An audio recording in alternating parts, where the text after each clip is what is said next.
ರಘುನಾಥಾಯ ನಾಥಾಯ ಸೀತಾಯಾಃ ಪತಯೇ ನಮಃ. ಶಕ್ತಿ ಸನಾತನ ಸಂಪದ ಕಾರ್ಯಕ್ರಮದ 5ನೆಯ ಉಪನ್ಯಾಸ ಇವತ್ತು ನಮ್ಮ ಮುಂದೆ ನಡೆಯಲಿಕ್ಕಿದೆ. ಈ ಉಪನ್ಯಾಸ ಕಾರ್ಯಕ್ರಮಕ್ಕೆ ಉಪನ್ಯಾಸಕರಾಗಿ ಆಗಮಿಸಿರುವಂತಹ ಶ್ರೀಯುತ ಕಶೆಕೋಡಿ ಸೂರ್ಯನಾರಾಯಣ ಭಟ್ರವರಿಗೆ ಶಕ್ತಿ ವಿದ್ಯಾಸಂಸ್ಥೆಯ ಪರವಾಗಿ ಹಾಗೂ ನಮ್ಮ ನಿಮ್ಮೆಲ್ಲರ ಪರವಾಗಿ ಹೃತ್ಪೂರ್ವಕವಾದಂತಹ ಸ್ವಾಗತವನ್ನು ನಾನು ಕೋರ್ತಾ ಇದ್ದೇನೆ.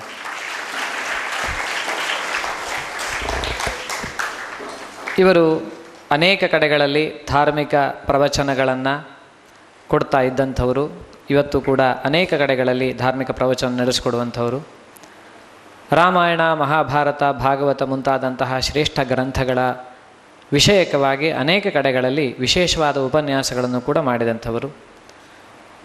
ಅವರ ಅಧ್ಯಯನವನ್ನು ಅವರು ಶ್ರೀಮನ್ಮಧ್ವ ಸಿದ್ಧಾಂತ ಪಾಠಶಾಲೆ ಅಥವಾ ಸಂಸ್ಕೃತ ಕಾಲೇಜು ಉಡುಪಿಯಲ್ಲಿ ಪೂರ್ಣಗೊಳಿಸಿದವರು. ಇವತ್ತು ಒಬ್ಬ ಹಿರಿಯ ವಿದ್ವಾಂಸರು ನಮ್ಮ ಜೊತೆಗೆ ಉಪಸ್ಥಿತರಿದ್ದಾರೆ. ಮತ್ತೊಮ್ಮೆ ನಾವು ಅವರನ್ನು ಸ್ವಾಗತಿಸ್ತಾ ಹಾಗೂ ಈ ಕಾರ್ಯಕ್ರಮಕ್ಕೆ ನಮ್ಮ ಜೊತೆಗೆ ಉಪಸ್ಥಿತರಿರುವಂತಹ ನಮ್ಮ ಶಕ್ತಿ ವಿದ್ಯಾಸಂಸ್ಥೆಯ ಸಂಸ್ಥಾಪಕರಾದಂತಹ doctor K C Naik sir ಅವರನ್ನು ಕೂಡ ಈ ಕಾರ್ಯಕ್ರಮಕ್ಕೆ ನಾನು ಸ್ವಾಗತಿಸ್ತಾ ಇದ್ದೇನೆ.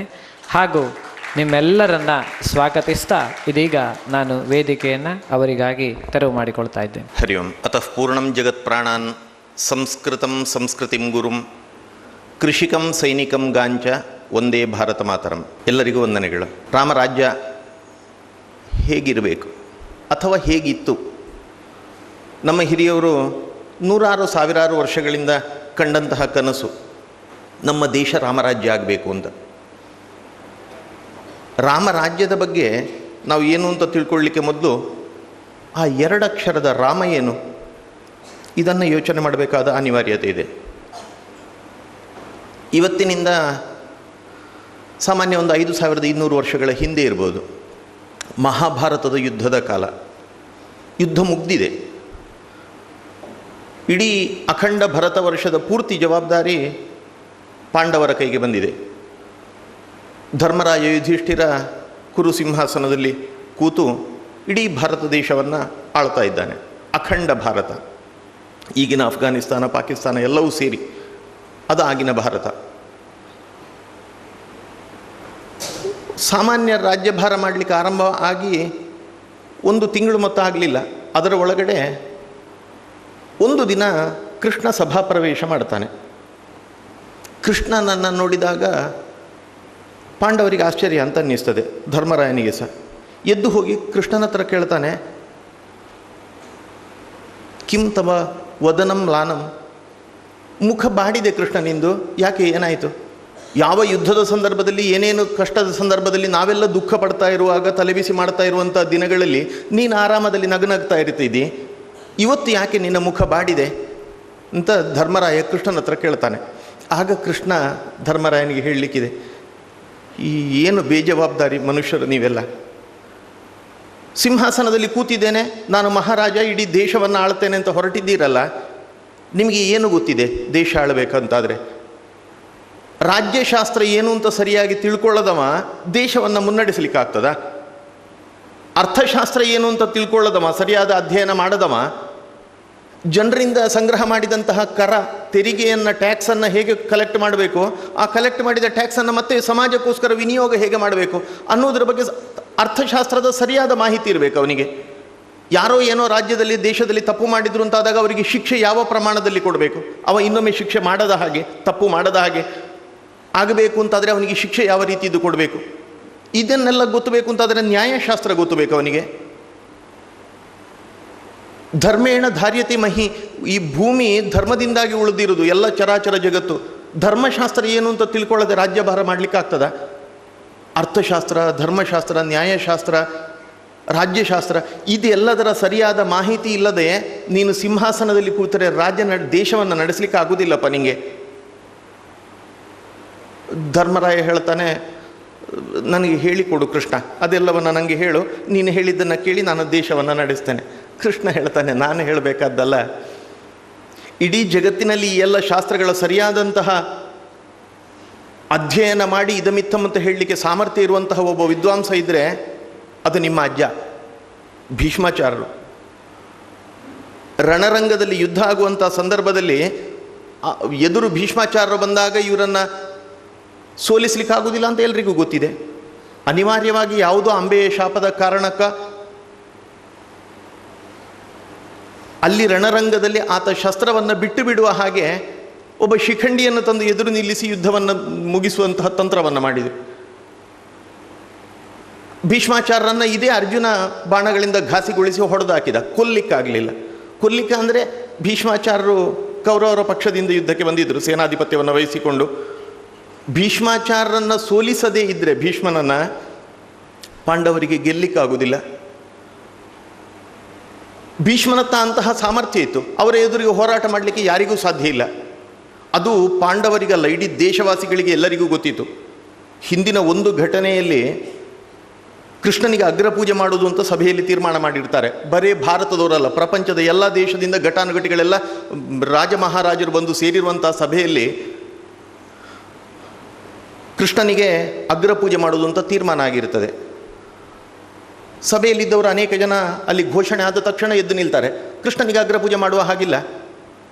ಯಾಕೆ ಹೇಳಿದರೆ ವಯಸ್ಸೆಷ್ಟು ಅವನಿಗೆ, ಜಾತಿಯಲ್ಲಿ ಯಾವುದು ವಯಸ್ಸೊಂದು. ಈಗಿನ ಹಾಗೆ ನಾವು ತಿಂಗಳಿಗೆ 30 ದಿನ ಅಂತ ಲೆಕ್ಕ ಹಾಕ್ತಾ ಹೋಗುದು ಅಂತಾದರೆ 365 ದಿನ ಅಂದರೆ 1 ವರ್ಷ ಅಂತ ಲೆಕ್ಕ ಹಾಕಿದರೆ ಆಗ ಕೃಷ್ಣನಿಗೆ ಒಂದು 60 ವರ್ಷ ಪ್ರಾಯದ ಹತ್ತಿರ ಇರ್ಬೋದು, 50ರಿಂದ 60 ವರ್ಷ ಪ್ರಾಯ.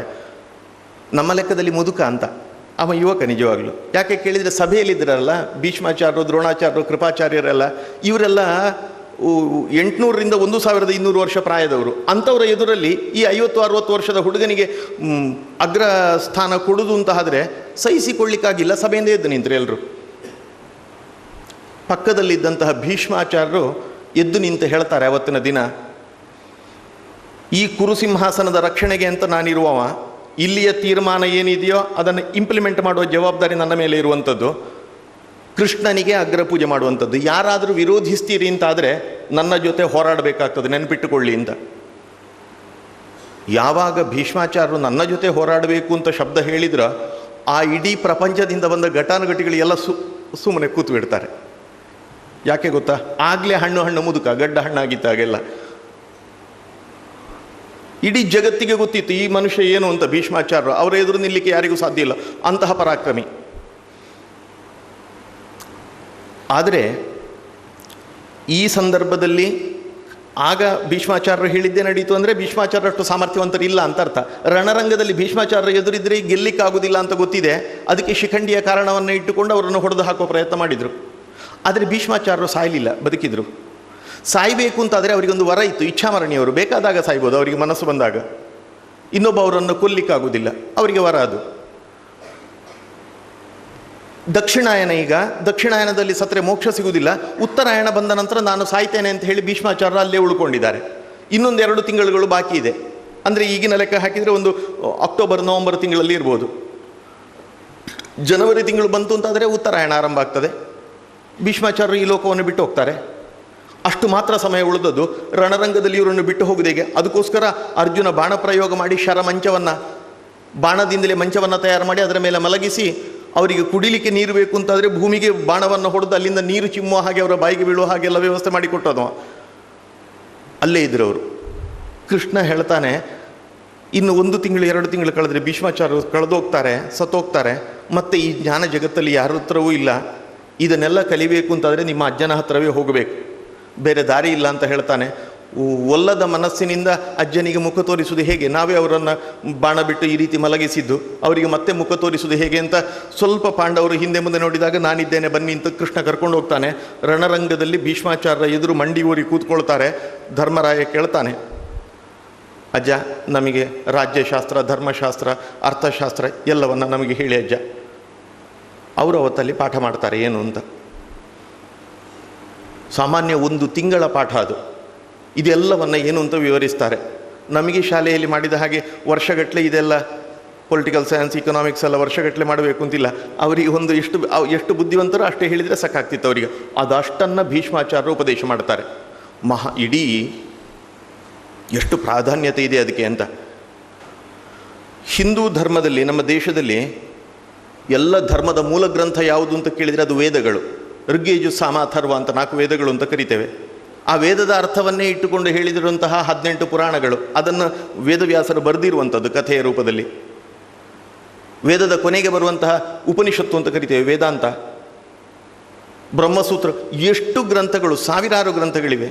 ಇದೆಲ್ಲವನ್ನು, ಈ ಧರ್ಮ ಗ್ರಂಥಗಳನ್ನು ಓದಿ ತಿಳ್ಕೊಂಡು ನಾವು ಜೀವನ ಮಾಡಲಿಕ್ಕೆ ಆಗ್ತದೆ? ಎಲ್ಲರೂ ಸಾಧ್ಯ ಇಲ್ಲ. ಇಡೀ ಜೀವನ ಸಾಲದು ಅದನ್ನು ಅಧ್ಯಯನ ಮಾಡಲಿಕ್ಕೆ.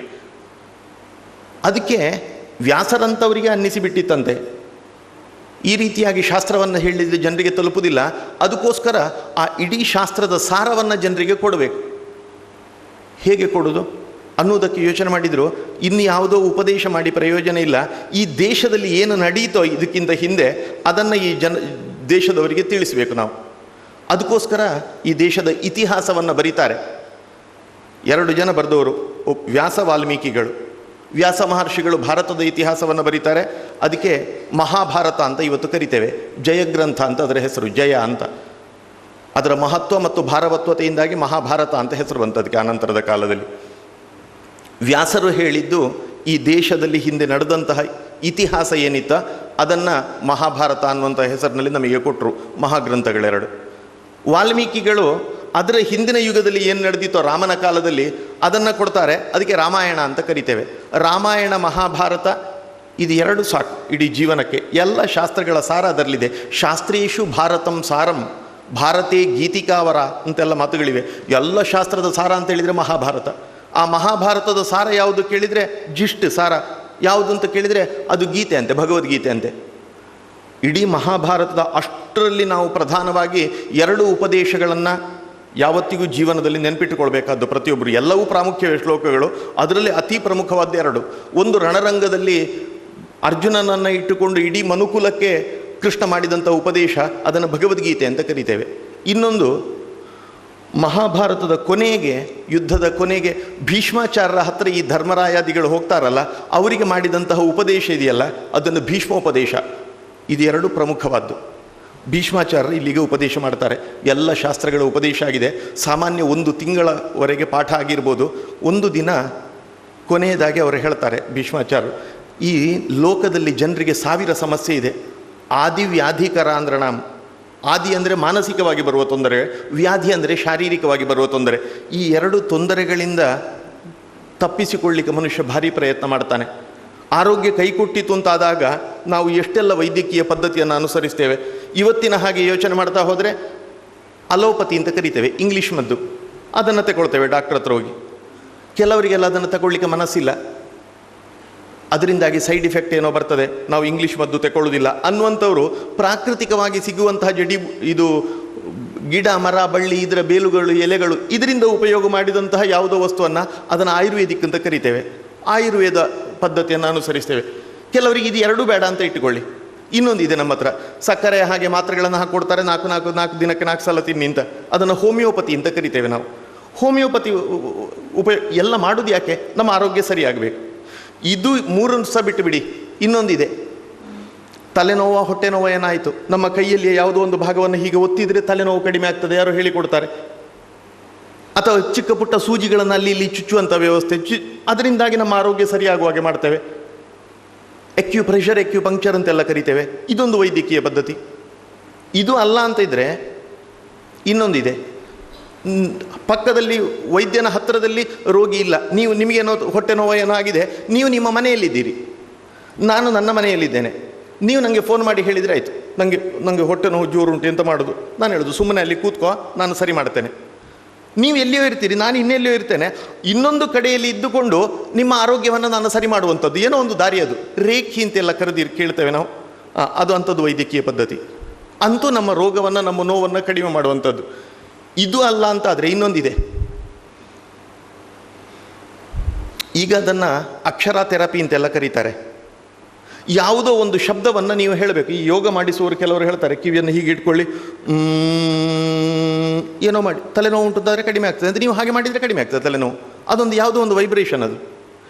ಈ ಅಕ್ಷರವನ್ನು ನಮ್ಮ ಬಾಯಿಯಿಂದ ನಾವು ಹೇಳಬೇಕು. ಅದನ್ನು ಹೇಳ್ತಾ ಶಬ್ದವನ್ನು ಹೇಳ್ತಾ ನಮ್ಮ ರೋಗವನ್ನು ಗುಣಪಡಿಸಲಿಕ್ಕೆ ಆಗ್ತದೆ. ಈ ಯಾವ ಅಕ್ಷರ ಥೆರಪಿ ಅಂತ ಇವತ್ತು ನಾವು ಕರಿತೇವೋ, ಇದನ್ನು ಮೊದಲು ಈ ವೈದ್ಯಕೀಯ ಪದ್ಧತಿಯನ್ನು ನಮಗೆ ಹೇಳಿಕೊಟ್ಟಂಥವರು ಅದು ಭೀಷ್ಮಾಚಾರ್ಯರು ಇಲ್ಲಿ ರಣರಂಗದಲ್ಲಿ ಮಾಡಿದಂತಹ ಉಪದೇಶ. ಅವರು ಹೇಳ್ತಾರೆ, ಇಡೀ ವೇದ ಮಂತ್ರಗಳು ಏನಿದೆ ಸಂಗ್ರಹ, ಅದರಲ್ಲಿ 1,000 ಮಂತ್ರವನ್ನು 36 ಅಕ್ಷರಗಳಿರುವಂತಹ 1,000 ಮಂತ್ರಗಳು, ಅದನ್ನು ಅದು ಆ 36 ಅಕ್ಷರ ಇದ್ದರೆ ಅದಕ್ಕೆ ಬೃಹತಿ ಛಂದಸ್ಸು ಅಂತ ಹೆಸರು, ಛಂದಸ್ಸಿನ ಹೆಸರು ಅದು. ಬೃಹತಿ ಅನ್ನುವಂತಹ ಛಂದಸ್ಸಿನ 1,000 ಮಂತ್ರವನ್ನು ಹೆಕ್ಕಿ ಕೊಡ್ತಾರೆ, ಅದಕ್ಕೆ ಬೃಹತಿ ಸಹಸ್ರ ಅಂತ ಹೆಸರು. ಈ 1000 ಮಂತ್ರವನ್ನು ನಿರಂತರ ಹೇಳ್ತಾ ಹೋಗಿ ನಿಮ್ಮ ಎಲ್ಲ ರೋಗಗಳು ಕಡಿಮೆ ಆಗ್ತದೆ ಅಂತ. ಈ 1000 ಮಂತ್ರ ಎಲ್ಲ ಹೇಳಲಿಕ್ಕೆ ಎಷ್ಟು ಕಷ್ಟ, ಎಷ್ಟು ಹೊತ್ತಿದೆ, ಅದಾಗುವುದಿಲ್ಲ. ಅದಕ್ಕೆ 1000 ಮಂತ್ರದಿಂದ 1000 ಅಕ್ಷರಗಳನ್ನು ಹೆಕ್ಕಿ ಅದನ್ನು ಒಟ್ಟು ಸೇರಿಸಿ ನಮಗೆ ಕೊಡ್ತಾರೆ. ಇದನ್ನು 1000 ಶಬ್ದಗಳನ್ನು ಹೇಳಿ ನಿಮ್ಮ ರೋಗ ಎಲ್ಲ ಪರಿಹಾರ ಆಗ್ತದೆ ಅಂತ. ಇದನ್ನು ಭೀಷ್ಮಾಚಾರ್ಯರು ಅಲ್ಲಿ ಧರ್ಮರಾಯಾದಿಗಳಿಗೆ ಉಪದೇಶ ಮಾಡ್ತಾರೆ. 1,000 ಹೆಸರುಗಳನ್ನು ಇಡೀ ಜಗತ್ತಲ್ಲಿ ನಾವು ಹುಟ್ಟಲಿಕ್ಕೆ ಕಾರಣ ಬ್ರಹ್ಮನ ಏನೋ ಇರ್ಬೋದು, ಸತ್ತ ನಂತರ ಪರಮೇಶ್ವರನ ಯಾರೋ ಕರ್ಕೊಂಡೋಗಿ ಬೇಕಾದ ಸ್ಥಾನವನ್ನು ಕೊಡ್ತಾನೆ, ಹುಟ್ಟಿನಿಂದ ಸಾಯುವಲ್ಲಿವರೆಗೆ ಈ ಜಗತ್ತನ್ನು ಪಾಲನೆ ಮಾಡ್ತಾನಲ್ಲ ಅವ ಮಹಾವಿಷ್ಣು. ಅಂತಹ ಮಹಾವಿಷ್ಣುವಿನ 1,000 ಹೆಸರನ್ನು ನಾನು ನಿಮಗೆ ಕೊಡ್ತೇನೆ, ಅದನ್ನು ನಿರಂತರ ಹೇಳಿ ನಿಮ್ಮ ಎಲ್ಲ ರೋಗಗಳಿಂದಲೇ ನೀವು ಹೊರ ಬರ್ಬೋದು ಅನ್ನುವಂಥದ್ದನ್ನು ಹೇಳಿ 1,000 ಹೆಸರನ್ನು ಅಲ್ಲಿ ಭೀಷ್ಮಾಚಾರ್ಯ ಉಪದೇಶ ಮಾಡ್ತಾರೆ ಧರ್ಮರಾಯನಿಗೆ. ಅದನ್ನು ವಿಷ್ಣು ಸಹಸ್ರನಾಮ ಅಂತ ಕರಿತೇವೆ. ರೋಗಾರ್ಥೋ ಮುಚ್ಚತೆ ರೋಗಾತ್, ಬದ್ಧೋ ಮುಚ್ಚೇತ ಬಂಧನಾತ್. ಎಲ್ಲ ಸಮಸ್ಯೆಗಳಿಗೆ ಅದರಲ್ಲಿ ಪರಿಹಾರ ಇದೆ. 1,000 ಹೆಸರುಗಳು ಅಂತ ಹೇಳಿದರೆ ಭೀಷ್ಮಾಚಾರ್ಯ ಹೇಳಿದ್ದು ಒಬ್ಬನೇ ವ್ಯಕ್ತಿಯ ಮಹಾವಿಷ್ಣುವಿನ 1,000 ಹೆಸರುಗಳಲ್ಲ, ಆ ಮಹಾವಿಷ್ಣುವಿನ 1,000 ರೂಪಗಳು, 1,000 ಸಮಸ್ಯೆಗೆ ಪರಿಹಾರ ಇದೆ ಅದರಲ್ಲಿ. ಅದನ್ನು ಒಂದು 10-20 ನಿಮಿಷ ಬೇಕು ಅಂತ ಇಟ್ಟುಕೊಳ್ಳಿ. ಅದನ್ನು ನಿರಂತರ ನಿತ್ಯ ಹೇಳ್ತಾ ಹೋದರೆ ಎಲ್ಲ ರೋಗಗಳಿಂದ ಕೂಡ ಅದು ಪರಿಹಾರ ಆಗ್ತದೆ ಅಂತ ಇದೆ. ಸರಿ, ಇದು ಭೀಷ್ಮೋಪದೇಶದಲ್ಲಿ ಬಂದಿರುವಂಥದ್ದು. ಇದನ್ನೇ ಭೀಷ್ಮರು ಮಾತ್ರ ಹೇಳಿದರೆ ನಾವು ಭಾರಿ ಒಪ್ಪಬೇಕು ಅಂತಲ್ಲ.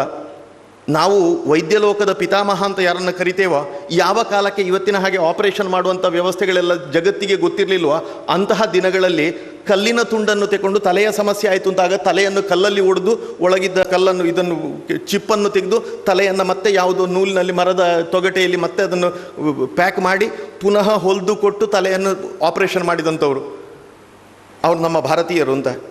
ಜಗತ್ತಲ್ಲಿ ಅಲ್ಲಿಯ ತನಕ ತಲೆಯನ್ನು ಒಡೆದು ಆಪರೇಷನ್ ಮಾಡಲಿಕ್ಕೆ ಆಗ್ತದೆ ಅಂತಲೇ ಗೊತ್ತಿರಲಿಲ್ಲ ತಲೆಯ ಸಮಸ್ಯೆ ಬಂದಾಗ. ಇಂಥದ್ದು ಹಾರ್ಟ್ ಆಪರೇಷನ್ ಎಲ್ಲವನ್ನು ನಡೆಸ್ತಾ ಇದ್ರು. ಅವರನ್ನು ಇವತ್ತು ವೈದ್ಯಕೀಯ ಲೋಕದ ಪಿತಾಮಹ ಅಂತ ಕರಿತೇವೆ. ಜಗತ್ತಿನ ಮೊದಲಿನ ಡಾಕ್ಟ್ರುಗಳವರು. ನಮಗೆ ಗೊತ್ತಿದೆ, ಹೆಸರು ಕೇಳಿರ್ತೇವೆ, ಚರಕ ಅಂತ ಕೇಳಿದ್ದೀರಿ, ಸುಶ್ರುತ, ವಾಗ್ಭಟ. ಆ ಚರಕ ಅನ್ನುವಂತಹ ಮಹರ್ಷಿ ಒಂದು ಗ್ರಂಥವನ್ನು ಬರೆದಿದ್ದಾರೆ, ಅದಕ್ಕೆ ಚರಕ ಸಂಹಿತೆ ಅಂತ ಹೆಸರು. ಆ ಚರಕ ಸಂಹಿತೆಯಲ್ಲಿ ಎಲ್ಲ ಹೇಗೆ ಯಾವ ಯಾವ ರೋಗ ಬಂದಾಗ ಏನು ಮಾಡಬೇಕು ಅಂತಿದೆ. ಕೊನೆಗೆ ಒಂದು ಮಾತನ್ನು ಹೇಳ್ತಾರೆ, ಅದು ಇದೇ ಥೆರಪಿಯ. ವಿಷ್ಣು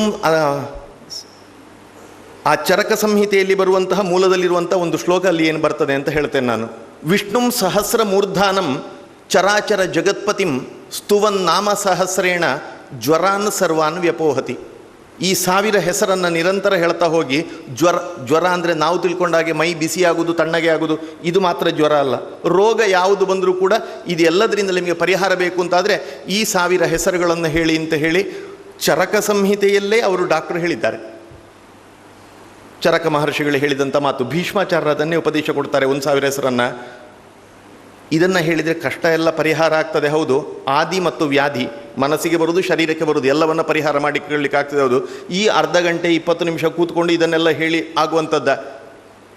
ಪರಮೇಶ್ವರನ ಹತ್ರ ಪಾರ್ವತಿ ಕೇಳ್ತಾಳೆ, ಅಲ್ಲ 1,000 ಹೆಸರೆಲ್ಲ ಹೇಳಿದರೆ ಅದನ್ನು ಹೇಳಲಿಕ್ಕೆ ಇಷ್ಟು ನಿಮಗೆ ಸೋಹಮೇಕೇನ ಶ್ಲೋಕೇನ ಸ್ತುತ ಏವನ ಸಂಶಯ. ಒಂದು ಶ್ಲೋಕದಲ್ಲಿ, ಒಂದು ವಾಕ್ಯದಲ್ಲಿ ಏನಾದರೂ ಸುಲಭದಲ್ಲಿ ಹೇಳುವಂಥದ್ದು ಇದ್ದರೆ ಹೇಳಿ, ನಮಗೆ ಅದರ ಸಾರವನ್ನು ಹೇಳಿ ಅಂತ. ಅದಕ್ಕೆ ಪರಮೇಶ್ವರ ಪಾರ್ವತಿಗೆ ಹೇಳ್ತಾನೆ, 1,000 ಹೆಸರು ನಿಮಗೆ ಹೇಳಲಿಕ್ಕೆ ಕಷ್ಟ ಆಗ್ತದೆ ಅಂತ ಇಟ್ಟುಕೊಳ್ಳಿ, ಒಂದು ಹೆಸರು ಹೇಳ್ತೇನೆ ನಾನು, ಸಾಧ್ಯ ಇದ್ದರೆ ಅದು ಹೇಳು. ಎಲ್ಲ ವೇದಗಳ ಸಾರ ಈ 1000 ಹೆಸರುಗಳು. ಆ 1000 ಹೆಸರಿನ ಒಟ್ಟು ಸಾರವನ್ನು ಗ್ರಹಿಸಿ ಪರಮೇಶ್ವರ ಪಾರ್ವತಿಗೆ ಹೇಳ್ತಾನೆ, ಒಂದು ಶಬ್ದ ಸಾಕು, ನಾನು ಆ ಶಬ್ದವನ್ನು ಹೇಳ್ತೇನೆ ಅಂತ. ಅದು ಯಾವುದು ಆ ಶ್ಲೋಕ ನಮಗೆ ಗೊತ್ತಿದೆ, ನಾವು ಕೇಳಿರ್ತೀರಿ ನೀವು ಸಹ.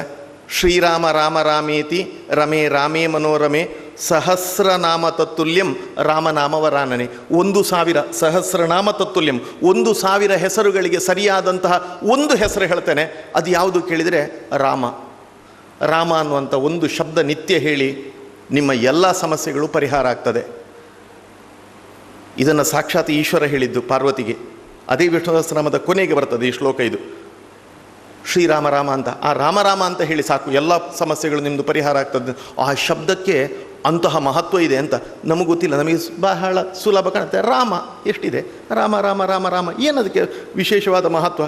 ಯಾರೋ ದಾರಿಯಲ್ಲಿ ಹೋಗ್ತಾ ಇದ್ದವ ಕೊಲೆಗಡುಕವ, ಬರೀ ದೋಚೋದು ಮಾತ್ರ ಅಲ್ಲ, ಅವನನ್ನು ರತ್ನಾಕರ ರೂಕ್ಷ ಏನೋ ಹೆಸರಲ್ಲಿ ಕರಿತೇವೆ. ಸಿಕ್ಕಿದವರನ್ನೆಲ್ಲ ದಾರಿಯಲ್ಲಿ ಬಂದವರನ್ನು ಇದು ಸಂಪತ್ತು ಕೊಡು ಅಂತ ಕೇಳ್ತಾ ಇದ್ದ. ಇಲ್ಲಂತಾರೆ ಅವರನ್ನು ಹೊಡೆದು ತಗೊಳ್ತಾ ಇದ್ದ, ತಲೆ ಕಡ್ದಾದ್ರೂ ತಗೊಳ್ತಾ ಇದ್ದ, ಹೀಗೆ ದೋಚುತ್ತಾ ಇದ್ದ. ಯಾರೋ ಯಾರೋ ಋಷಿಗಳು ಬಂದಾಗ ಅಲ್ಲ ಇನ್ನೊಬ್ಬನನ್ನು ಅವ್ರ ಹತ್ರ ನಾರದರು ಇರಬೇಕು ಹೆಚ್ಚು ನಿಮಿಷ, ಹೀಗೆ ನಾರಾಯಣ ನಾರಾಯಣ ಮಾಡಿದವರು ಚಂದ ಖಂಡಿತಾನೆ ಇವನಿಗೆ ಗೆಜ್ಜೆ ತಾಳ ಎಲ್ಲ ಹಿಡ್ಕೊಂಡು ಎಲ್ಲವನ್ನು ಬಿಚ್ಚಿಕೊಡು ಅಂತ ಹೇಳ್ತು. ಅಲ್ಲ ಕೊಡಲಿಲ್ಲ ಆದರೆ ಅಂತ ಕೊಡಲಿಲ್ಲ ಆದರೆ ಹೊಡಿತೇನೆ ನೀವು, ಅಲ್ಲ ಹೊಡೆದ್ರು ನಾನು ಕೊಡೋದಿಲ್ಲ, ಹೊಡೆದ್ರು ಕೊಡೋದಿದ್ರೆ ನಿನ್ನ ತಲೆ ಕಡಿತೇನೆ ನಿಂದು, ಅದನ್ನೆಲ್ಲ ಕೊಟ್ಟು ಹೋಗು ಮರ್ಯಾದೆಯಲ್ಲಿ. ಅಲ್ಲ ತಗೊಂಡೋಗಿ ಎಂತ ಮಾಡ್ತಿದ್ದನ್ನು, ಅಲ್ಲ ನಾನು ಸಂಪತ್ತೆಲ್ಲ ತಗೊಂಡೋಗಿ ನಾನು ನನ್ನ ಹೆಂಡತಿ ಮಕ್ಕಳೆಲ್ಲ ಆರಾಮದಲ್ಲಿ ಚಂದದಲ್ಲಿ ಜೀವನ ಮಾಡ್ತೇವೆ. ಅಲ್ಲಪ್ಪ, ನೀನು ಹಾಗೆ ಇನ್ನೊಬ್ಬನಿಗೆ ಹೊಡೆದು ಬಡ್ದು ಸಂಪತ್ತನ್ನು ದೋಚಿಕೊಂಡು ಕದ್ದುಕೊಂಡು ಹೋದರೆ ನಿಂಗೆ ಪಾಪ ಬರ್ತದಲ್ಲ. ಪಾಪ ಎಂತ ನೀನೊಬ್ಬನೇ ಅನುಭವಿಸಬೇಡ ಇವನು, ಅಲ್ಲಲ್ಲ ಪಾಪ ಬರ್ತದೆ ಅಂತಾದರೆ ನನ್ನ ಹೆಂಡತಿ ಸಹ ಇದ್ದಾಳಲ್ಲ, ಸಂಪತ್ತು ನಾನು ಕದ್ದುಕೊಂಡು ಅವಳು ಸಹ ಉಪಯೋಗ ಮಾಡಿದ್ದಾಳಲ್ಲ, ನಾವಿಬ್ಬರು ಸೇರಿ ಹಂಚಿಕೊಳ್ತೇವೆ, ನಾನು ಹೆಂಡತಿ ಮಕ್ಕಳೆಲ್ಲ. ನಿನ್ನ ಹೆಂಡತಿ ಹತ್ರ ಕೇಳು, ಹೇಳ್ತಾನೆ. ನಿನಗೆ ಸಂಶಯ ಬರ್ತದೆ ತಪ್ಪಿಸಿಕೊಂಡು ಹೋಗಿ ಕೇಳೋದು ಅಂತ. ಅಲ್ಲೇ ಮರಕ್ಕೆ ಕಟ್ಟಿ ಹಾಕಿ ಹೋಗ್ತಾನಂತೆ ಅವನು, ಎಲ್ಲಿ ಹೋಗ್ತಾನೆ ನೋಡಿ, ನನ್ನ ಹೆಂಡತಿ ಹತ್ರ ಕೇಳಿ ಬರ್ತೇನೆ ಅಂತ ಮನೆಗೆ ಹೋಗಿ ಹೇಳ್ತಾನಂತೆ. ನಾನು ಯಾರ್ಯಾರಿಗೆ ಹೊಡೆದು ಬಡ್ದು ನಾನು ಈ ಸಂಪತ್ತೆಲ್ಲ ತಗೊಂಡ್ರೆ ನನಗೆ ಪಾಪ ಬರ್ತದಂತೆ. ನಾವೆಲ್ಲ ಸೇರಿ ಆರಾಮದಲ್ಲಿ ಆ ಸಂಪತ್ತಲ್ಲಿ ಜೀವನ ಮಾಡಿದ್ದಲ್ಲ, ಆ ಪಾಪ ನಾವೆಲ್ಲ ಪಾಲಿ ಮಾಡಿಕೊಳ್ತೇವಲ್ಲ, ನಿಂಗೆ ಅರ್ಧ ನಂಗೆ ಅರ್ಧ ಅಲ್ವಾ ಅಂತ ಹೆಂಡತಿ ಹೇಳ್ತಾಳಂತೆ. ಅದೆಲ್ಲ ಆಗೋದಿಲ್ಲ. ಕಟ್ಟಿಕೊಂಡ ನಂತರ ಹೆಂಡತಿಯನ್ನು ಸಾಕಬೇಕಾದ್ದು ಗಂಡನಾದವನ ಕರ್ತವ್ಯ. ಹೆಂಡತಿ ಏನಾದರೂ ಒಳ್ಳೆ ಕೆಲಸ ಮಾಡಿದರೆ ಪುಣ್ಯ ಬರ್ತದೆ ಅಂತ ಇಟ್ಕೋ, ಆ ಪುಣ್ಯ ಗಂಡನಿಗಿಲ್ಲ, ಹೆಂಡತಿಗೆ ಮಾತ್ರ. ಹೆಂಡತಿ ಏನಾದರೂ ಕೆಟ್ಟ ಕೆಲಸ ಮಾಡ್ತಾಳೆ ಅಂತ ಇಟ್ಕೋ, ಪಾಪದ ಕೆಲಸ, ಅದರದ್ದು ಆ ಪಾಪದ ಫಲ ಗಂಡನಿಗೆ ಹೋಗ್ತದೆ. ಗಂಡ ಏನಾದರೂ ಒಳ್ಳೆ ಕೆಲಸ ಮಾಡಿದರೆ ಅದರ ಅರ್ಧ ಫಲ ಹೆಂಡತಿಗೆ ಬರ್ತದೆ. ಗಂಡ ಏನಾದರೂ ಕೆಟ್ಟದ್ದು ಮಾಡಿದರೆ, ಪಾಪಕರ್ಮ ಮಾಡಿದರೆ ಅದೆಲ್ಲ ಫಲವನ್ನು ಗಂಡನೇ ಅನುಭವಿಸಬೇಕು. ಇದು ಧರ್ಮಶಾಸ್ತ್ರ. ಇಷ್ಟೆಲ್ಲ ನನಗೆ ಗೊತ್ತುಂಟು, ನೀನು ಮಾಡಿದ ಪಾಪ ನಿನಗೆ ಹೆಂಡತಿಯನ್ನು ಸಾಕಬೇಕಿತ್ತಲ್ಲ ಅಂತ ಹೇಳ್ತಾಳೆ. ಗೊತ್ತಾಗ್ತದೆ ಇವನಿಗೆ, ಓ ಇವಳು ಅನುಭವಿಸ್ಲಿಕ್ಕೆ ಮಾತ್ರ, ನನ್ನೊಟ್ಟಿಗೆ ಪಾಪ ಎಲ್ಲ ಇವಳಿಗಿಲ್ಲ, ನನಗೆ ಬರುವಂಥದ್ದು ಅಂತ. ಮತ್ತೆ ಕಾಡಿಗೆ ಹೋಗಿ ಅವ್ರ ಹತ್ರ ಕೇಳ್ತಾನಂತೆ, ತಪ್ಪಾಯಿತು ನಂದು, ನನಗೆ ಗೊತ್ತಾಗಲಿಲ್ಲ ಇದೆಲ್ಲ, ನನಗೆ ಪುಣ್ಯ ಬರುವ ಹಾಗೆ ಮಾಡಿ. ಈ ಪಾಪ ನಂದು ಎಲ್ಲ ಇಷ್ಟರವರೆಗೆ ಮಾಡಿದ ನನ್ನ ಪಾಪ ನಾಶ ಆಗಬೇಕು, ನಾನು ಒಳ್ಳೆಯವ ಆಗಬೇಕು, ನಂಗೆ ಅಂಥ ಒಂದು ಉಪದೇಶ ಮಾಡಿ ಅಂತ ಕೇಳಿಕೊಳ್ತಾನಂತೆ. ಆಗ ಅವರು ಉಪದೇಶ ಮಾಡಿ ಹೇಳಿಕೊಟ್ಟದ್ದು ರಾಮ ಅಂತ ಹೇಳು ಅಂತ. ರಾಮ ರಾಮ ರಾಮ ರಾಮ ಅಂತ ಹೇಳು, ನಿನ್ನ ಎಲ್ಲ ಪಾಪ ಕಳೆದೋಗ್ತದೆ, ನೀನು ಜ್ಞಾನವಂತನಾಗ್ತಿ. ಎಷ್ಟು ವರ್ಷಗಳ ಕಾಲ ಎಷ್ಟು ತಪಸ್ಸು ಮಾಡಿದ್ನೇನೋ, ಒಂದು ದಿನ ಅವನ ಮೇಲೆ ಹುತ್ತ ಬೆಳೆದದನ್ನು ಒಡೆದು ಹೊರಗೆ ಬಂದು ವಾಲ್ಮೀಕಿ ಅಂತ ಅನ್ನಿಸಿಕೊಳ್ತಾನೆ. ಆ ರೂಕ್ಷನ ರತ್ನಾಕರಣ ಏನೋ ಕರಿತೇವಲ್ಲ, ಅವ ವಾಲ್ಮೀಕಿ ಅಂತ ಅನ್ನಿಸಿಕೊಂಡು ಜಗತ್ತಿನ ಮೂಲಕವಿ ಅಂತ ಅನ್ನಿಸಿಕೊಂಡ. ಇವತ್ತಿಗೆ ಮೊದಲ ಶ್ಲೋಕವನ್ನು ಆತನ ಬಾಯಿಂದಲೇ ಬರೆದದ್ದು, ಆತನೇ ಬರೆದಿರುವಂಥದ್ದು. ಜಗತ್ತಿನ ಮೂಲಕವಿ ಸಂಸ್ಕೃತದ ಅವ ವಾಲ್ಮೀಕಿಯಾದ. ಒಂದೇ ಶಬ್ದ ಮಾತ್ರ ರಾಮ ಅನ್ನುವಂಥದ್ದು. ರಾಮ ಶಬ್ದದ ಸಾಮರ್ಥ್ಯ ಅಂಥದ್ದು ಅಂತ. ಅಲ್ಲಿ ವ್ಯಾಕರಣ ಹೇಳಬೇಕಾದ್ರೆ ಒಂದು ಶ್ಲೋಕ ಬರ್ತದೆ, ಏಕ ಶಬ್ದ ಸುಷ್ಟು ಜ್ಞಾತಃ ಸಮ್ಯಕ್ ಪ್ರಯುಕ್ತ ಸ್ವರ್ಗೇ ಲೋಕೇಪಿ ಕಾಮದುಗ್ಭವತಿ. ಒಂದು ಶಬ್ದ ಸಾಕು ನಿಮ್ಮ ಜೀವನದಲ್ಲಿ. ಸಿಕ್ಕಿದನ್ನೆಲ್ಲ ಓದಿ ಏನೋ ಭಾರಿ ಸಾಧಿಸ್ತೇನೆ ಅಂತ ಹೊರಡಬೇಡಿ. ಒಂದು ಶಬ್ದವನ್ನು ಸರಿಯಾಗಿ ತಿಳ್ಕೊಳ್ಳಿ ಮಾತ್ರ, ಸರಿಯಾಗಿ ಅದನ್ನು ಉಪಯೋಗ ಮಾಡಿ. ಆ ಒಂದು ಶಬ್ದ ಸ್ವರ್ಗೇ ಲೋಕೇಪಿ, ನೀನು ಸತ್ತು ಸ್ವರ್ಗಕ್ಕೆ ಓದಿ ಅಂತ ಇಟ್ಟುಕೋ, ಅಲ್ಲಿ ಕೂಡ ನೀನು ಕೇಳಿದ್ದನ್ನು ಕೊಡುವ ಕಲ್ಪವೃಕ್ಷ ಕಾಮಧೇನು ಆಗ್ತದೆ. ಒಂದು ಶಬ್ದ ಸಾಕು ಅಂತ. ನಿಜವಾಗಿ ನೋಡಿದ್ರೆ ಆ ಶಬ್ದ ಯಾವುದು ಗೊತ್ತಾ? ಉಳಿದು ಎಲ್ಲದಕ್ಕಿಂತ ರಾಮ ಶಬ್ದ ಎಲ್ಲದಕ್ಕಿಂತ ಮೇಲ್ಪಟ್ಟದ್ದು.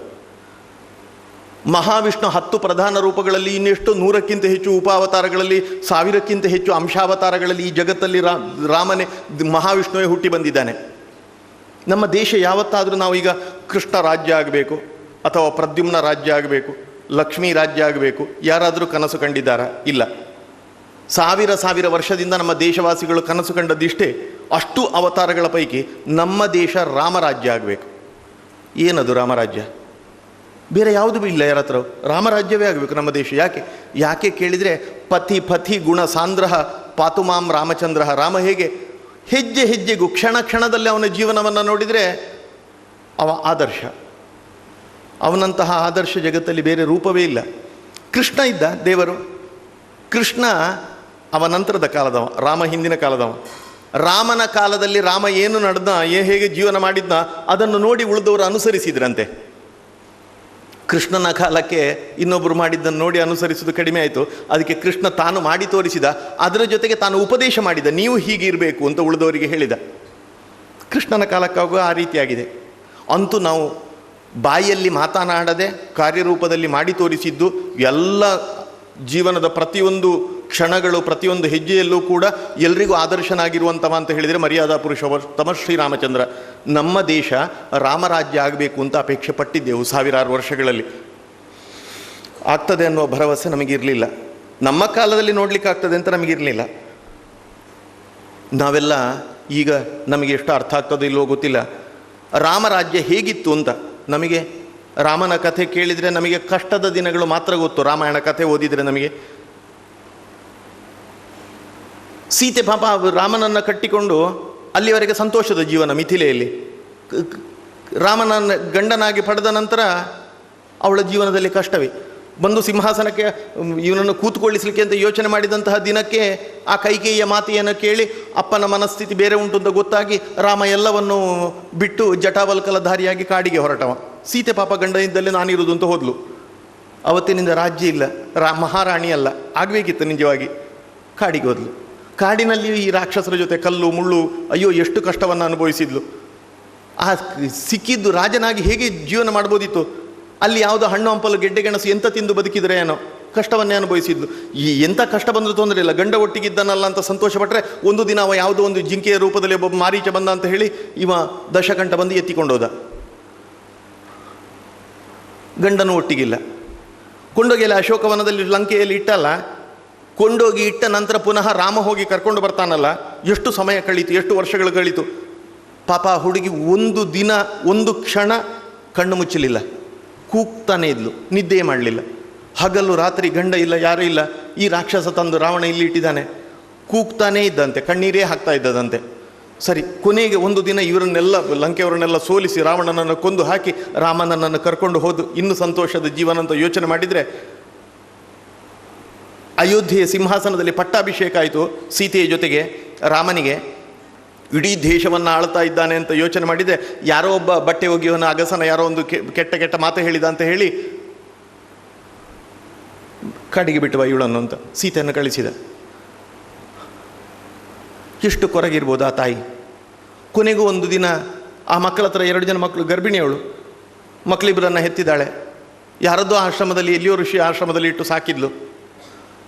ಕೊನೆಗೆ ಒಂದು ದಿನ ಅವಳ ನೋವನ್ನೆಲ್ಲ ಹೇಳ್ತಾರೆ. ಹೇಗಿತ್ತು ಕೇಳಿದರೆ ಆಕೆ ಪಟ್ಟ ನೋವು. ಗ್ರಾವ ರೋದಿತ್ಯಪಿ ದಲತಿ ವಜ್ರಸ್ಯ ಹೃದಯಂ. ಗ್ರಾವ ಅಂದರೆ ಹುಲ್ಲು, ಹುಲ್ಲು ಕೂಡ ರೋದಿತಿ, ರೋದಿತಿ ಅಂದರೆ ಕೂಗ್ತದೆ ಅಂತ. ದಲತಿ ವಜ್ರಸ್ಯ ಹೃದಯಂ, ಅತಿ ಕಠಿಣ ಗಟ್ಟಿ ಯಾವುದು ಕೇಳಿದರೆ ವಜ್ರ. ಆ ವಜ್ರವೇ ಒಡೆದು ಹೋಗುವ ರೀತಿಯಲ್ಲಿ ಇತ್ತಂತೆ ನೋವುಗಳು. ಅಂತಹ ನೋವುಗಳೆಲ್ಲ ಅನುಭವಿಸಿದ್ದು ರಾಮ ಸೀತೆಯರು.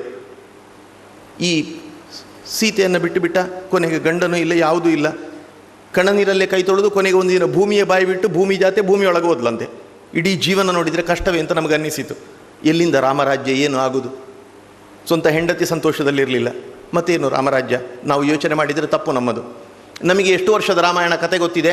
10-14 ವರ್ಷದ ರಾಮಾಯಣವನ್ನು ನೋಡಿ ರಾಮರಾಜ್ಯ ಹೀಗೆ ಅಂತ ತೀರ್ಮಾನ ಮಾಡುವುದಲ್ಲ. ಅಯೋಧ್ಯೆಯಲ್ಲಿ ತಂದು ರಾಮನನ್ನು ಪಟ್ಟಾಭಿಷೇಕ ಮಾಡಿದ್ರಲ್ಲ ಸೀತೆಯ ಜೊತೆಗೆ, ಅವತ್ತಿನಿಂದ ರಾಮ ಭಾರತವನ್ನು ಆಳಿದಂಥ ಸಮಯ ಎಷ್ಟು ಗೊತ್ತಾ? 10 ವರ್ಷ ಸಹಸ್ರಾಣಿ 10 ವರ್ಷ ಶತಾನಿಚ. 10 × 1,000 ಪ್ಲಸ್ 10 × 100 ಈಸ್ ಈಕ್ವಲ್ ಟು 11,000 ವರ್ಷ. 11,000 ವರ್ಷ ಸೀತೆಯ ಜೊತೆ ಸೇರಿಕೊಂಡು ಭಾರತ ದೇಶವನ್ನು ರಾಮ ಆಳಿದ್ದಾನೆ. ಆ 11,000 ವರ್ಷವನ್ನು ನಾವು ರಾಮರಾಜ್ಯ ಅಂತ ಕರೆದದ್ದು. ಹೇಗಿತ್ತು ಕೇಳಿದರೆ ಆ ದೇಶ ಆವತ್ತಿನ ಕಾಲದಲ್ಲಿ, ಭಾರತ ಹೇಗಿತ್ತು ಕೇಳಿದರೆ, ಮನೆಗಳಿಗೆ ಬಾಗಿಲು ಬೇಡ ಇತ್ತಂತೆ, ಕಳ್ಳರೇ ಇಲ್ಲ. ಮಾರ್ಗದ ಬದಿಯಲ್ಲಿ ಮುತ್ತುರತ್ನ ವಜ್ರವೈಡೂರ್ಯ ರಾಶಿ ಹಾಕಿ ಮಾರ್ತಾ ಇದ್ದರೆ ಸಂಜೆ ಹೋಗುವಾಗ ಮುಚ್ಚಿ ಹೋಗ್ಲಿಕ್ಕೂ ಇಲ್ಲ, ಅಲ್ಲಿಗೆ ಬಿಟ್ಟು ಹೋಗ್ತಾ ಇದ್ರಂತೆ. ಮರುದಿನ ಬಂದು ಪುನಃ ವ್ಯಾಪಾರ ಮಾಡೋದು. ಒಂದೇ ಒಂದು ಹರಳು, ಒಂದೇ ಒಂದು ವಜ್ರದ ತುಂಡು ಒಬ್ಬ ಕದ್ದುಕೊಂಡು ಹೋಗ್ತಿರ್ಲಿಲ್ಲಂತೆ. ಅಂದರೆ ಕಳ್ಳರೇ ಇರಲಿಲ್ಲ. ಯಾಕೆ? ಎಲ್ಲ ಒಳ್ಳೆಯವರೇ ಇದ್ರ? ಎಲ್ಲ ಒಳ್ಳೆಯವರಿದ್ದರು ಅಂತಲ್ಲ. ಯಾರಾದರೂ ಕದ್ದ ಅಂತಾದರೆ ಅವನ ರಾಜ್ಯದಲ್ಲಿ, ರಾಮರಾಜ್ಯದಲ್ಲಿ ಕಾನೂನು ಎಷ್ಟು ಕಠಿಣ ಇತ್ತು ಅಂತ. ಒಬ್ಬನಿಗೆ ಶಿಕ್ಷೆ ಕೊಡುವ ಪರಿಸ್ಥಿತಿ ಬರಲಿಲ್ಲಂತೆ, ಆದರೆ ಶಿಕ್ಷೆ ಹೇಗಿತ್ತು ಅಂತ ಅವ ಮಾಡಿದ ತಪ್ಪಿಗೆ. ಕದ್ದ ಅಂತಾದರೆ ಮರುದಿನ ಅವನ ಕೈ ಕಡಿತಾ ಇದ್ದರು. ಅವನಿಗೆ ವಜ್ರ ಬೇಡ, ಅದನ್ನು ಕೈ ಉಳಿದ್ರೆ ಸಾಕು ಅಂತ ಆಗೋದಿಲ್ವ? ಹೆಣ್ಣು ಮಕ್ಕಳು ಅಪರಾತ್ರಿಯಲ್ಲಿ 12 ಗಂಟೆಗೆ 2 ಗಂಟೆಗೆ ರಾತ್ರಿಯಲ್ಲಿ ಎಲ್ಲಿ ಬೇಕಾದರೂ ಸುತ್ತಾಡ್ಬೋದಿತ್ತಂತೆ, ಯಾರೂ ತೊಂದರೆ ಕೊಡ್ತಿರ್ಲಿಲ್ಲ. ಯಾಕೆ? ಹೆಣ್ಣಿಗೆ ಒಬ್ಬಳಿಗೆ ಹೋಗಿ ಕಣ್ಣು ಹಾಕಲಿಕ್ಕೆ ಹೊರಟ ಅಂತ ಹೇಳಿದರೆ ಮರುದಿನ ಅವನ ಕಣ್ಣು ಕುತ್ತಿ ತೆಗಿತಿದ್ರು. ನನಗೆ ಕಣ್ಣು ಉಳಿದ್ರೆ ಸಾಕು, ಹೆಣ್ಣು ಬೇಡ ಅಂತ ಯೋಚನೆ ಮಾಡ್ತಾನೆ ಇಲ್ವಾ? ಕಾನೂನು ಅಷ್ಟು ಕಠಿಣವಾಗಿತ್ತು, ಆದ ಕಾರಣ ನಿರ್ಭಯವಾಗಿ ಸಂತೋಷದಿಂದ ಎಲ್ಲ ಜೀವನ ಮಾಡ್ತಾ ಇದ್ರು. ಒಬ್ಬನೇ ಒಬ್ಬ ಬೇಡುವ ರಾಜ್ಯ ದೇಶದಲ್ಲಿ ಸಿಗ್ತಾ ಇರಲಿಲ್ಲಂತೆ.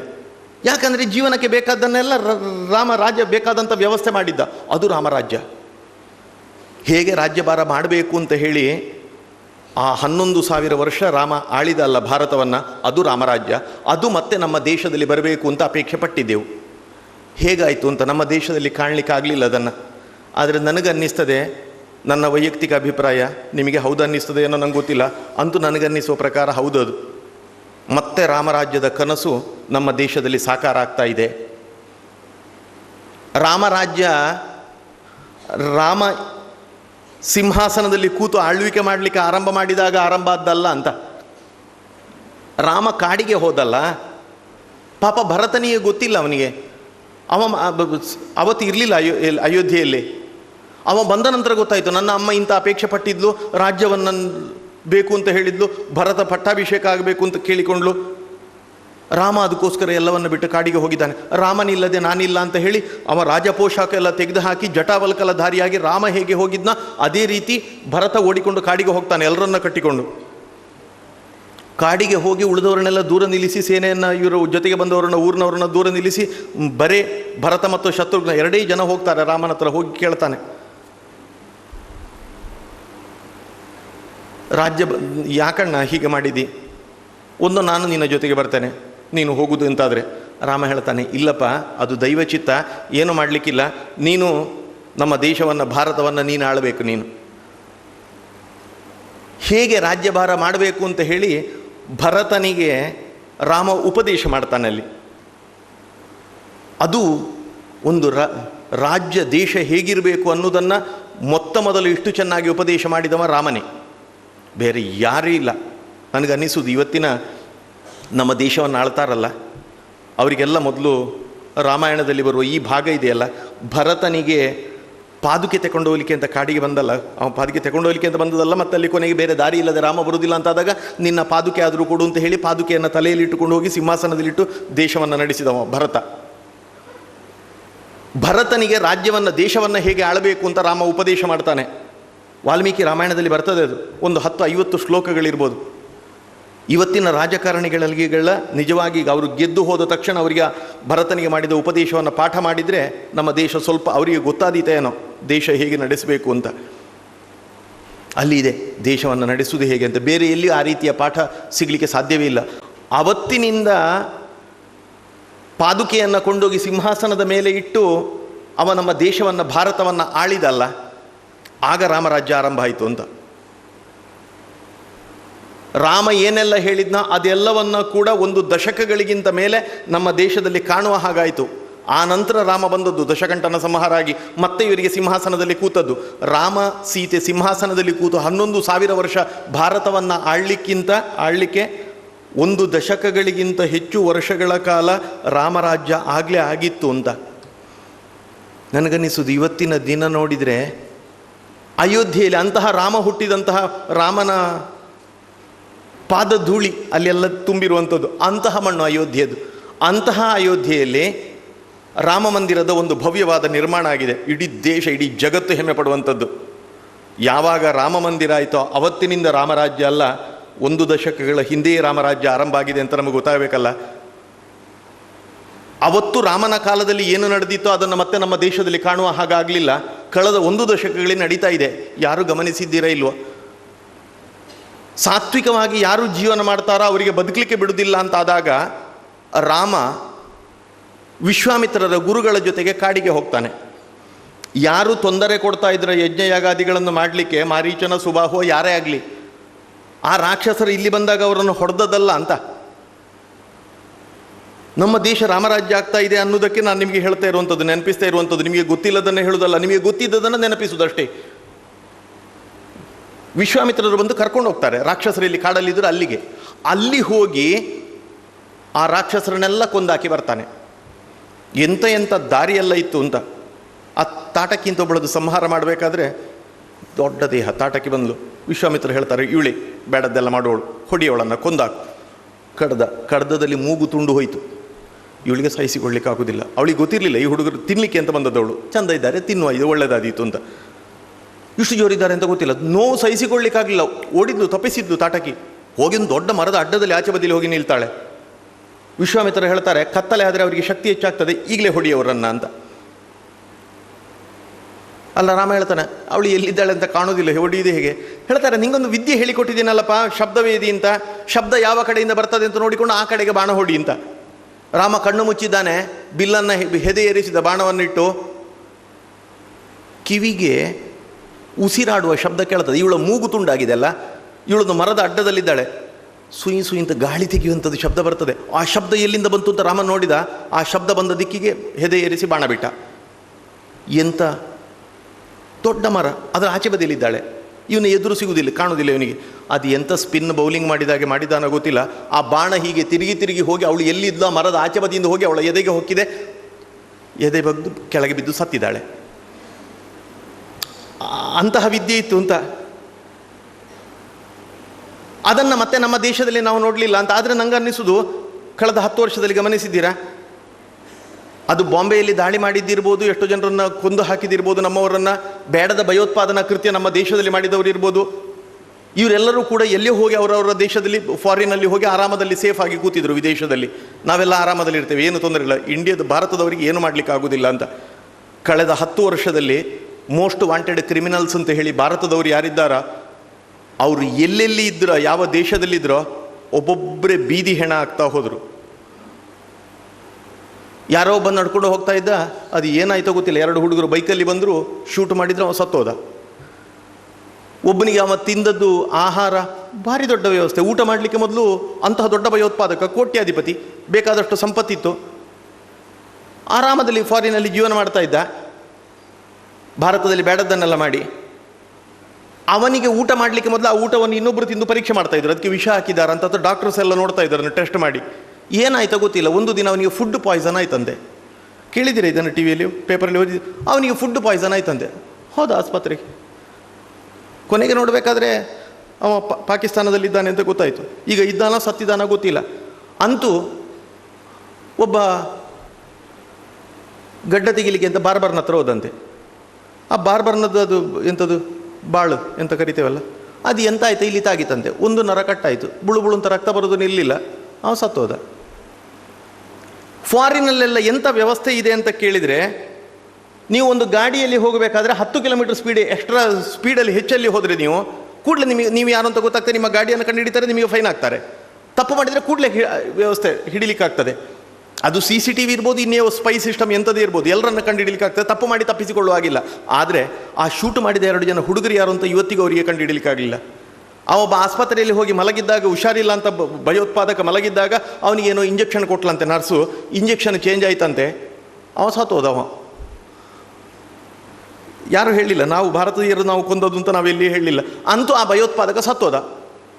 ಹಿಡಿಬೋದಿತ್ತಲ್ಲ ಯಾರು ಕೊಂದದ್ದು ಅಂತ. ಆ ಇಂಜೆಕ್ಷನ್ ಕೊಟ್ಟ ನರ್ಸ್ ಯಾರು ಅಂತ ಇವತ್ತಿಗೂ ಗೊತ್ತಾಗಲಿಲ್ಲ. ಅಂದರೆ ಎಂತಹ ಚಾಣಾಕ್ಷ ವ್ಯವಸ್ಥೆ ಇವರಲ್ಲಿ ಇದ್ದರೂ ಕೂಡ, ಯಾವ ದೇಶದಲ್ಲೇ ಹೋಗಿ ಅಡಗಿ ಕೂತಿದ್ರೂ ಕೂಡ, ರಾಮನ ಕಾಲದಲ್ಲಿ ನೋಡಿದ್ದೆವು ರಾಕ್ಷಸರು ಎಲ್ಲಿದ್ದರೂ ಅವರನ್ನು ಹೊಡೆದಾಕುವುದನ್ನು.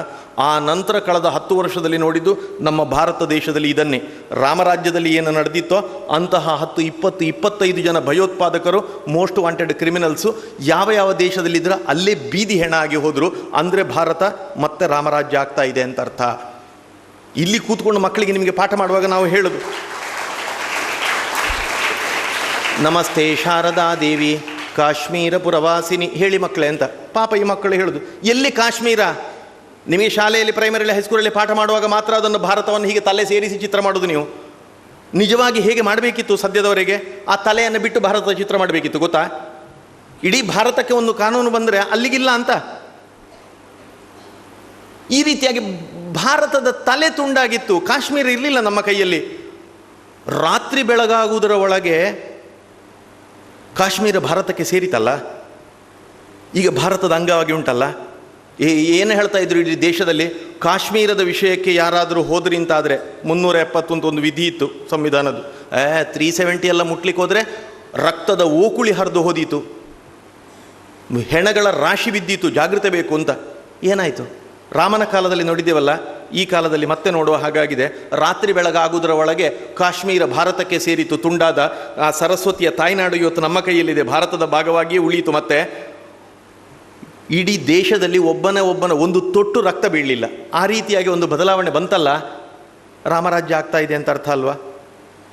500 ವರ್ಷಗಳ 492 ವರ್ಷ ಅಥವಾ 500 ವರ್ಷಗಳ 5 ಶತಮಾನದ ಹೋರಾಟ ಇರ್ಬೋದು, ಅಥವಾ ಅದಕ್ಕಿಂತ ಹಿಂದಿನದು ಲೆಕ್ಕ ಹಾಕಿದರೆ ಯಾವಾಗ ರಾಮ ಮಂದಿರ ಅಯೋಧ್ಯೆಯಲ್ಲಿ ಕಟ್ಟಿದ್ದು ಅಂತ ಕೇಳಿದರೆ ರಾಮನ ಮಗ ಕುಶ ಮಹಾರಾಜ ನಿರ್ಮಾಣ ಮಾಡಿದ್ದಾನೆ. ಆ ನಂತರ ಅದು ಜೀರ್ಣಾವಸ್ಥೆಗೆ ಬಂದಾಗ ಮನ್ವಂತರದ ಅಧಿಪತಿ ಮನು ಮಹಾರಾಜ ನಿರ್ಮಾಣ ಮಾಡಿದ್ದಾನೆ. ವಿಕ್ರಮಾದಿತ್ಯ ರಾಜನ ಕಾಲದಲ್ಲಿ ಮತ್ತೆ ಜೀರ್ಣೋದ್ಧಾರ ಆಯಿತು. ಆಯಾ ಕಾಲದಲ್ಲಿ ಮತ್ತೆ ರಾಮ ಮಂದಿರವನ್ನು ಅಯೋಧ್ಯೆಯಲ್ಲಿ ಕಟ್ಟಿ ಇವರೆಲ್ಲ ದುಷ್ಟರು ಆಕ್ರಮಣ ಮಾಡಿದ್ದು. 76 ಸಲ ನಿರಂತರ ಆಕ್ರಮಣ ಮಾಡಿ ಸರ್ವನಾಶ ಮಾಡಲಿಕ್ಕೆ ಹೊರಟರು. ಶಬ್ದದ ಹೆಸರೇ ಹಾಗೆ, ಅಯೋಧ್ಯ, ಯೋದ್ಧುಮ್ಮ ಶಕ್ಯ. ಯಾರಿಗೂ ಕೂಡ ಅದನ್ನು ಇಲ್ಲ ಅಂತ ಮಾಡಲಿಕ್ಕೆ ಆಗುವುದಿಲ್ಲ ಅಂತ. ಬಾಳೆ ಗಿಡವನ್ನು ಕಡಿದ್ರೆ ಮತ್ತೆ ಅಲ್ಲಿಂದ 2 ದಿನ ಮರುದಿನ ನೋಡುವಾಗ ಒಂದು ಚಿಕ್ಕದು ಹುಟ್ಟಿ ಬರ್ತದೆ. ಅದೇ ರೀತಿಯಾಗಿ ಅಯೋಧ್ಯೆಯನ್ನು ನಾಶ ಮಾಡಲಿಕ್ಕೆ ಯಾರಿಗೂ ಆಗುವುದಿಲ್ಲ. ಮತ್ತೆ ಅಯೋಧ್ಯೆ ಬೆಳೆದು ನಿಂತು ಅಲ್ಲಿ ಅಯೋಧ್ಯೆ ಇಂತಹ ಭವ್ಯವಾದ ಮಂದಿರವನ್ನು ನಿರ್ಮಾಣ ಮಾಡಲಿಕ್ಕೆ ಆಯಿತು ಅಂತ ಹೇಳಿದರೆ ಎಷ್ಟು ಲಕ್ಷ ಜನ ಹೋರಾಟ ಮಾಡಿದರು, ಪ್ರಾಣ ಬಲಿದಾನ ಮಾಡಿದರು. ಮತ್ತೆ ಭಾರತದ ಮಣ್ಣಲ್ಲಿ ಅಯೋಧ್ಯೆಯಲ್ಲಿ ಶ್ರೀರಾಮಚಂದ್ರನನ್ನು ಪ್ರತಿಷ್ಠಾಪನೆ ಮಾಡುವುದನ್ನು ನಮ್ಮ ಕಣ್ಣಲ್ಲಿ ನೋಡುವ ಹಾಗಾಗಿದೆ ಅಂತ ಹೇಳಿದರೆ ನಮ್ಮ ದೇಶ ರಾಮರಾಜ್ಯ ಆಗ್ತಾ ಇದೆ ಅಂತ ಅರ್ಥ ಅಲ್ವಾ? ಹೌದು. ಯಾವುದೋ ಒಂದು ದೇಶದಲ್ಲಿ ಅಲ್ಲಿ ಭರತನಿಗೆ ಮಾಡಿದ ಆತನ ಉಪದೇಶ ಇದೆ, ಹೇಗಿರಬೇಕು ನೀನು ಅಂತ. ದೇಶದ ಹಿತದೃಷ್ಟಿಯಿಂದ ಕೆಲವು ಆರ್ಥಿಕವಾದ ವಿಷಯಗಳನ್ನೆಲ್ಲ ನೀನು ರಾತ್ರಿ 12 ಗಂಟೆಯ ನಂತರ ಚಿಂತನೆ ಮಾಡು, ಅಪರಾತ್ರಿಯಲ್ಲಿ ಚಿಂತನೆ ಮಾಡಬೇಕು ದೇಶದ ಬಗ್ಗೆ ಅಂತ ಉಪದೇಶ ಹೇಳುವಂಥದ್ದು ಇದೆ. ಬೆಳಗ್ಗೆ ಎದ್ದು ಸೂರ್ಯೋದಯಕ್ಕಿಂತ 4 ಗಳಿಗೆ ಮೊದಲು, 1 ಗಳಿಗೆ ಅಂತ ಹೇಳಿದರೆ 20-24 ನಿಮಿಷ ಆಗ್ತದೆ. 1-2 ಗಂಟೆ ಮೊದಲು, ಸೂರ್ಯೋದಯಕ್ಕಿಂತ ಮೊದಲು ನೀನು ಎದ್ದು ದೇಶದ ಕೆಲಸವನ್ನು ಮಾಡಬೇಕು. ಅಂದರೆ ಕನಿಷ್ಠ ಪಕ್ಷ ಒಂದು 3-4-5 ಗಂಟೆ ಮಾತ್ರ ನೀನು ದಿನಕ್ಕೆ ಮಲಗಬೇಕು. ರಾಜನಿಗೆ ಮಾಡಿದ ಉಪದೇಶ, ಭರತನಿಗೆ ರಾಮ ಮಾಡಿದ ಉಪದೇಶ, ಇದು ರಾಮರಾಜ್ಯ ಅಂತ. ಈ ದಿನಕ್ಕೆ 4 ಗಂಟೆ 5 ಗಂಟೆ ಮಾತ್ರ ನಿದ್ದೆ ಮಾಡಿ ಒಬ್ಬ ರಾಜ ದೇಶವನ್ನು ಆಳುವಂಥದ್ದನ್ನು ನಮ್ಮ ದೇಶದಲ್ಲಿ ಕಂಡದ್ದಿದ್ರೆ ಕಳೆದ 10 ವರ್ಷದಲ್ಲಿ ಅಲ್ವಾ? ಭಾರತ ಹಾಗೆ ಆಗ್ತಾ ಇದೆ ಅಂತ ಅರ್ಥ. ಪಕ್ಷ ಯಾವುದು ಅಂತ ಪ್ರಶ್ನೆ ಅಲ್ಲ, ಯಾವುದೋ ಸರಕಾರದವರು ತಗೊಂಡಂತಹ ರಾಜ ಮತ್ತು ಪ್ರಧಾನವಾದಂತಹ ಮಂತ್ರಿಗಳಿರ್ತಾರಲ್ಲ, ಅವರು ತೆಗೊಂಡಂತಹ ನಿರ್ಧಾರ ಇಡೀ ದೇಶಕ್ಕೆ ಅವನ ನಿರ್ಧಾರ ಗೊತ್ತಾಗುವಂಥದ್ದಲ್ಲ, ಮಂತ್ರಿಮಂಡಲದಲ್ಲಿದ್ದವರಿಗೆ ಗೊತ್ತಾಗಲಿಕ್ಕಿಲ್ಲ. ಈ ರೀತಿಯಾದಂತಹ ವ್ಯವಸ್ಥೆಯನ್ನು ಮಾಡಬೇಕು ಅಂತ ಭರತನಿಗೆ ಉಪದೇಶ ಮಾಡ್ತಾನೆವಾ, ಅಂತಹ ಉಪದೇಶಗಳನ್ನು ನೋಡ್ತಾ ಹೋದರೆ ಅದು ಮತ್ತೆ ನಮ್ಮ ದೇಶದಲ್ಲಿ ಕಂಡು ಬಂದದ್ದು ಈಗ ಕಳೆದ ಒಂದು ದಶಕದಲ್ಲಿ ಮಾತ್ರ ನಮ್ಮ ದೇಶ ರಾಮರಾಜ್ಯ ಆಗ್ತಾ ಇದೆ ಅಂತ ಅರ್ಥ. ಅದರದ್ದು ನಮ್ಮ ಜವಾಬ್ದಾರಿ ಏನು ಅಂತ. ನಮ್ಮ ರಾಮನ ಯಾರೋ ಒಂದು ದೇಶವನ್ನು ನಡೆಸ್ತಾರೆ, ಅಯೋಧ್ಯೆಯಲ್ಲಿ ರಾಮ ಮಂದಿರ ಆಯಿತು. ಯಾವ ಜಾತಿ ಅಂತ, ಯಾವ ರಿಲಿಜನ್ ಅನ್ನೋಂಥ ಪ್ರಶ್ನೆ ಅಲ್ಲ ಅಂತ. ನಮ್ಮ ಧರ್ಮವನ್ನು, ನಮ್ಮ ಮತವನ್ನು ಯಾರೂ ನಂಬುವುದಿಲ್ಲ, ಅವರೆಲ್ಲ ದ್ರೋಹಿಗಳು, ಅವರ ತಲೆ ಕಡೀರಿ ಅಂತ ಒಂದು ಕಡೆಯಿಂದ ಹೇಳಿದ್ದಿರ್ಬೋದು ಎಲ್ಲಿಯೋ.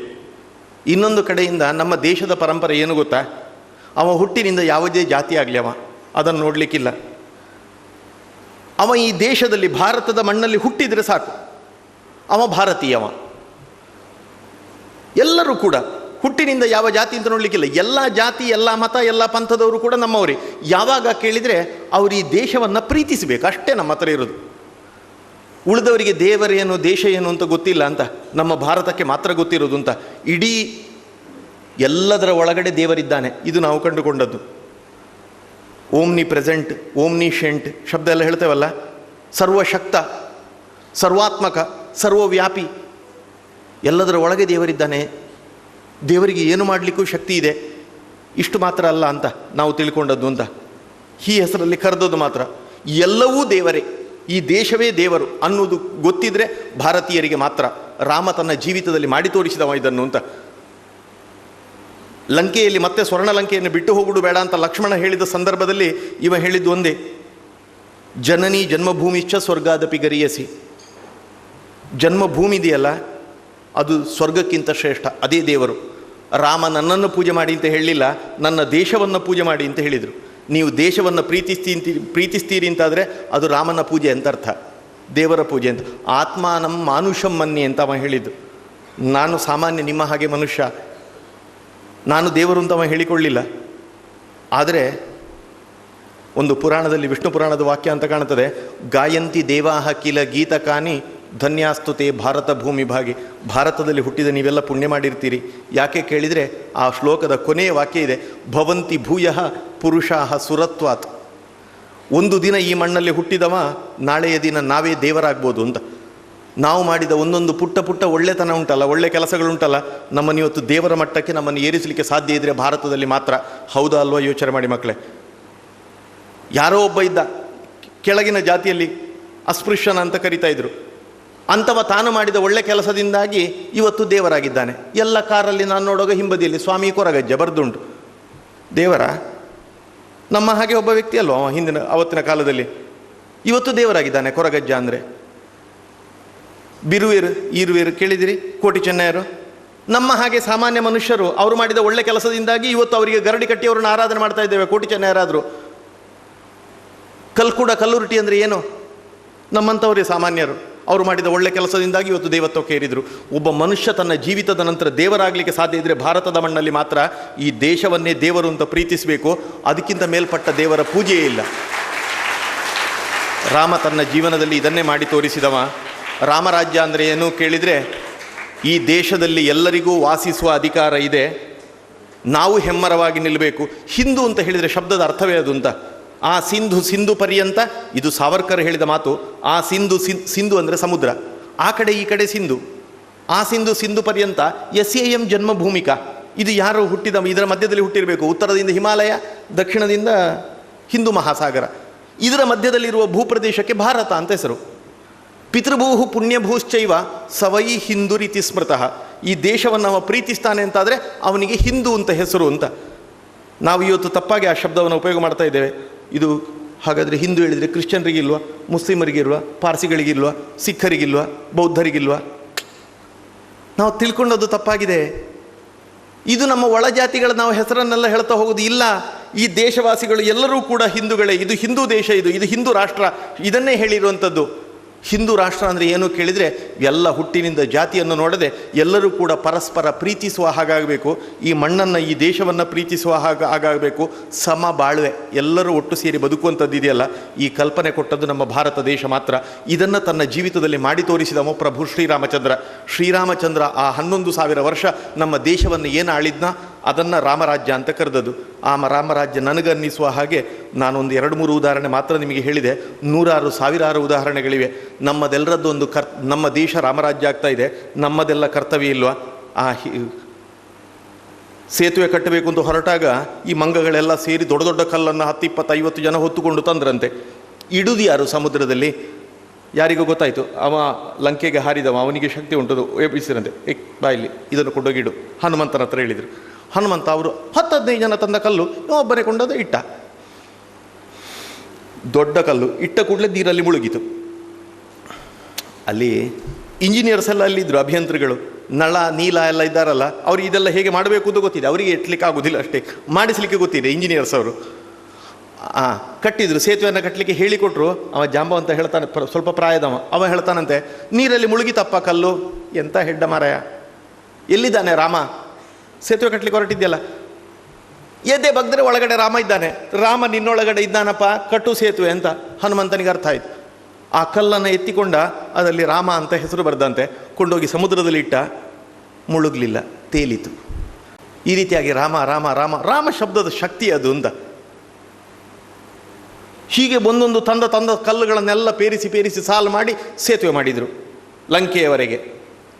ಶ್ರೀರಾಮ ಅಂತ ಬರೆದು ಸರಿ, ಹನುಮಂತ ಕಟ್ತಾ ಇದ್ದಾನೆ, ಇವರೆಲ್ಲ ಹೇಳಲಿಕ್ಕಿದ್ದಾರೆ, ಮಂಗಗಳು ತಂದು ಕೊಡ್ತಾ ಇದ್ದಾರೆ. ಕಲ್ಲು ಮುಗಿತಾ ಹೊರಗೆ ಕೂತವರು ನಮ್ಮ ಜವಾಬ್ದಾರಿ ಏನು? ಆ ಪಾಪ ಕತೆ ಗೊತ್ತಿದೆಯಲ್ಲ ನಿಮಗೆ. ಅಳಿಲು ಕೂತ್ಕೊಂಡು ಯೋಚನೆ ಮಾಡಿತಂತೆ, ನನ್ನ ಪಾತ್ರ ಏನು ಅಂತ. ನೀರಲ್ಲಿ ಮುಳುಗಿತು, ಹೊಯ್ಗೆಯಲ್ಲಿ ಹೀಗೆ ಅಲ್ಗಾಡಿತು, ಮೈಗೆಲ್ಲ ಹೊಯ್ಗೆ ಅಂಟಿತು. ಇವ ಇಟ್ಟ ಕಲ್ಲಿನ ಮೇಲೆ ಬಂತು, ಮೈಯನ್ನು ಅಲ್ಗಾಡಿಸಿತು, ಹೊಯ್ಗೆ ಬಿತ್ತು.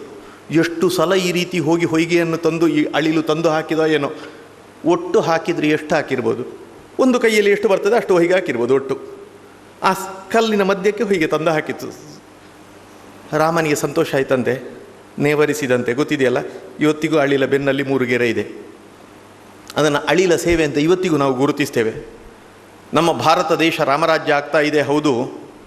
ನಮ್ಮ ಪಾತ್ರ ಏನು ಅಂತ ನಾವು ಶಾಲೆಗೆ ಹೋಗೋದು ಅಷ್ಟೇ. ಶಾಲೆಗೆ ಹೋಗೋದು, ಬರೋದು, ನಾಳೆ ಮತ್ತೆ ಒಳ್ಳೆ ಮಾರ್ಕ್ ರ್ಯಾಂಕ್ ಎಲ್ಲ ತೆಗೆದ್ರೆ ಮತ್ತೆ ಒಳ್ಳೆ ಜಾಬ್ ಸಿಗ್ತದೆ. ಒಳ್ಳೆ ಜಾಬ್ ಅಂತ ಮತ್ತೆ ಮನೆಯಲ್ಲಿ ಕೂತ್ಕೊಂಡು ಯೋಚನೆ ಮಾಡ್ತಾರೆ, ಮಕ್ಕಳನ್ನು ಯಾವ ಸ್ಕೂಲಿಗೆ ಸೇರಿಸು, ಯಾವ ಕೋರ್ಸ್ ಯಾವುದು ಮಾಡೋದು, ಅಲ್ಲಿ ಫೀಸ್ ಎಷ್ಟು, ಎಲ್ಲ ಯೋಚನೆ ಮಾಡೋದು. ಯಾವುದಕ್ಕೆ ಸ್ಕೋಪ್ ಉಂಟು ಅದಕ್ಕೆ ಮಕ್ಕಳನ್ನು ಸೇರಿಸಬೇಕು. ಸ್ಕೋಪ್ ಅಂದರೆ ಏನು ಅಂತ ಗೊತ್ತಾ ನಿಮಗೆ? ನನಗೆ ಆಶ್ಚರ್ಯ ಆಗಿತ್ತು. ಸ್ಕೋಪ್ ಅಂದರೆ ವಾಟ್ ಈಸ್ ಸ್ಕೋಪ್? ಸ್ಕೋಪ್ ಅಂದರೆ ಏನು ಅಂತ. ಒಳ್ಳೆ ಸ್ಕೋಪ್ ಇದ್ದದಕ್ಕೆ ಮಕ್ಕಳನ್ನು ಸೇರಿಸುವ ನಾವು. ನನಗೆ ಯಾವ ಕೋರ್ಸಿಂದ ಸ್ಕೋಪ್ ಬರ್ತಾ ಇದ್ದ ನಂಗೆ ಗೊತ್ತಿಲ್ಲ. ಕೊನೆಗೆ ಮತ್ತೆ ಗೊತ್ತಾಯಿತು ಸ್ಕೋಪ್ ಅಂದರೆ ಏನು ಗೊತ್ತಾ? ನೀವು ಯಾವುದನ್ನು ಕಲ್ತರೆ ನಿಮಗೆ ದೊಡ್ಡ ಕೆಲಸ ಸಿಗ್ತದೆ. ದೊಡ್ಡ ಕೆಲಸ ಅಂದರೆ ತಿಂಗಳಿಗೆ ಲಕ್ಷ ಲಕ್ಷ ತುಂಬ ಸಂಬಳ ಸಿಗ್ತದೆ. ಲೆಕ್ಕಕ್ಕಿಂತ ಹೆಚ್ಚು ಸಂಪಾದನೆ ಯಾವುದಕ್ಕಾಗ್ತದ ಆ ಎಜುಕೇಷನ್ ಕೊಡುವಂಥದ್ದಕ್ಕೆ ಸ್ಕೋಪ್ ಅಂತ ಹೆಸರು. ಸ್ಕೋಪ್ ಅಂದರೆ ಏನು ಗೊತ್ತಾ?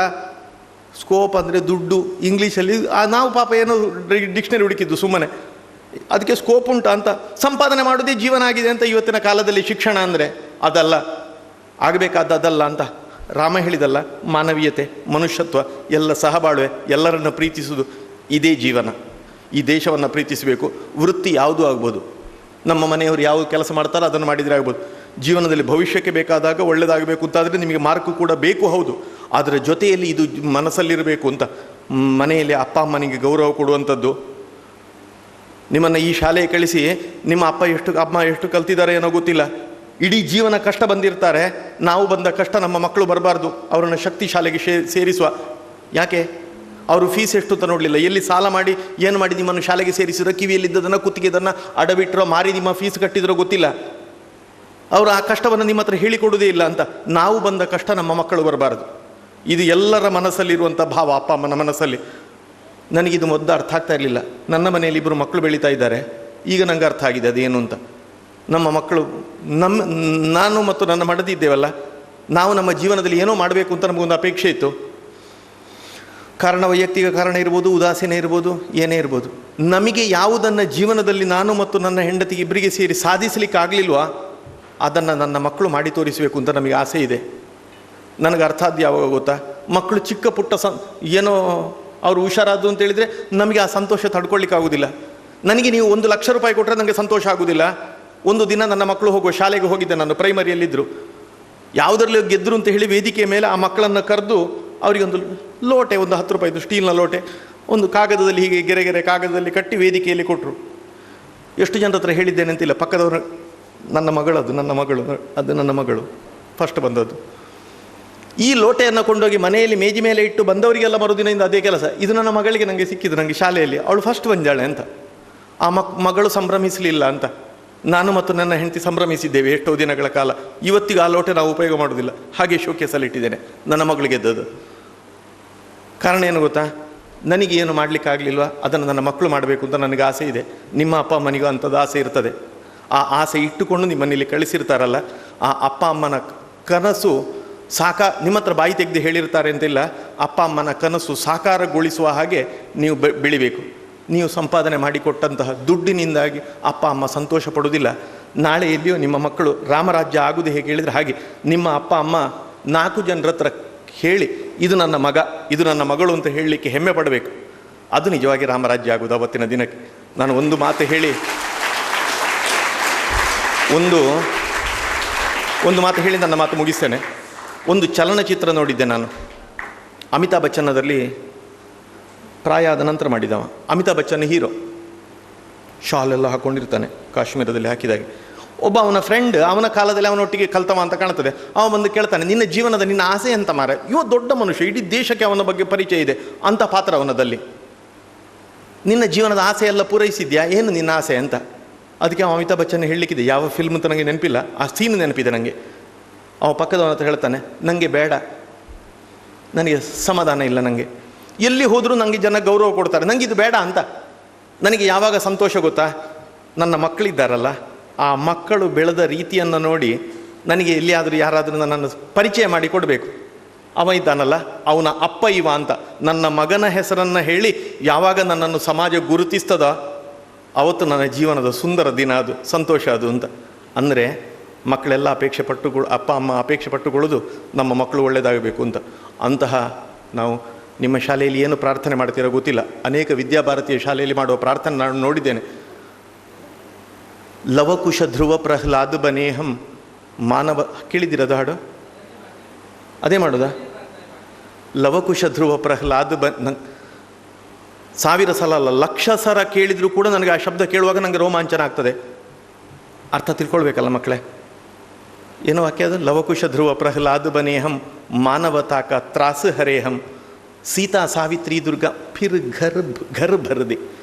ನಮ್ಮ ಆಸೆ ಇರುವುದಿದೆ ಅಂತ.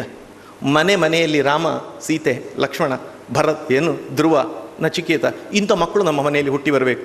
ಒಂದು ದಿನ ಸೀತೆ ಸಾವಿತ್ರಿಯ ಹಾಗೆ ನಮ್ಮ ಈ ಮಕ್ಕಳಾಗಬೇಕು. ಅದಕ್ಕೋಸ್ಕರ ಅದನ್ನು ಪ್ರಾರ್ಥನೆ ಅಂತ ಹೇಳೋದು. ಯಾವುದನ್ನು ನಿತ್ಯ ಹೇಳ್ತಾ ಹೋಗ್ತೇವೋ, ನಮಗೆ ಅರ್ಥ ಗೊತ್ತಿಲ್ಲದೇ ಇರಲಿ, ರಾಮ ರಾಮ ರಾಮ ರಾಮ ಅಂತ ಹೇಳ್ತಾ ಹೋಗಿ, ನಿಮಗೆ ಅರ್ಥ ಗೊತ್ತಿಲ್ಲದಿದ್ರೂ ತೊಂದರೆ ಇಲ್ಲ, ಒಂದು ದಿನ ಆ ಗುಣ ನಮ್ಮೊಳಗೆ ಬರ್ತದೆ. ನಿತ್ಯ ಯಾವುದನ್ನು ಯೋಚನೆ ಮಾಡ್ತೇವೋ, ಯಾವುದನ್ನು ಮಾತಾಡ್ತೇವೋ, ಯಾವುದನ್ನು ಹೇಳ್ತೇವೋ, ಗೊತ್ತಿಲ್ಲದೆ ನಾವು ಒಂದು ದಿನ ಅದೇ ಆಗ್ತೇವೆ. ಆ ಪ್ರಾರ್ಥನೆ ನಿತ್ಯ ಮಾಡ್ತಾ ಇದ್ದೀರಿ ಅಂತಾದರೆ ಒಂದು ದಿನ ಗೊತ್ತಿಲ್ಲದ ಹಾಗೆ ನೀವು ಹಾಗಾಗ್ತೀರಿ ಅಂತ. ಒಂದಷ್ಟು ಒಳ್ಳೆ ಗುಣಗಳು ನಮ್ಮಲ್ಲಿ ಬರಲಿಕ್ಕಾಗ್ತದೆ ಅಂತ. ನಾನು ಮೆಚ್ಚಿದ ಒಂದು ಉದಾಹರಣೆ ಹೇಳಿ ಮಾತನ್ನು ನಿಲ್ಲಿಸ್ತೇನೆ, ಸಮಯ ಆಯಿತು ನಿಮ್ಮದು.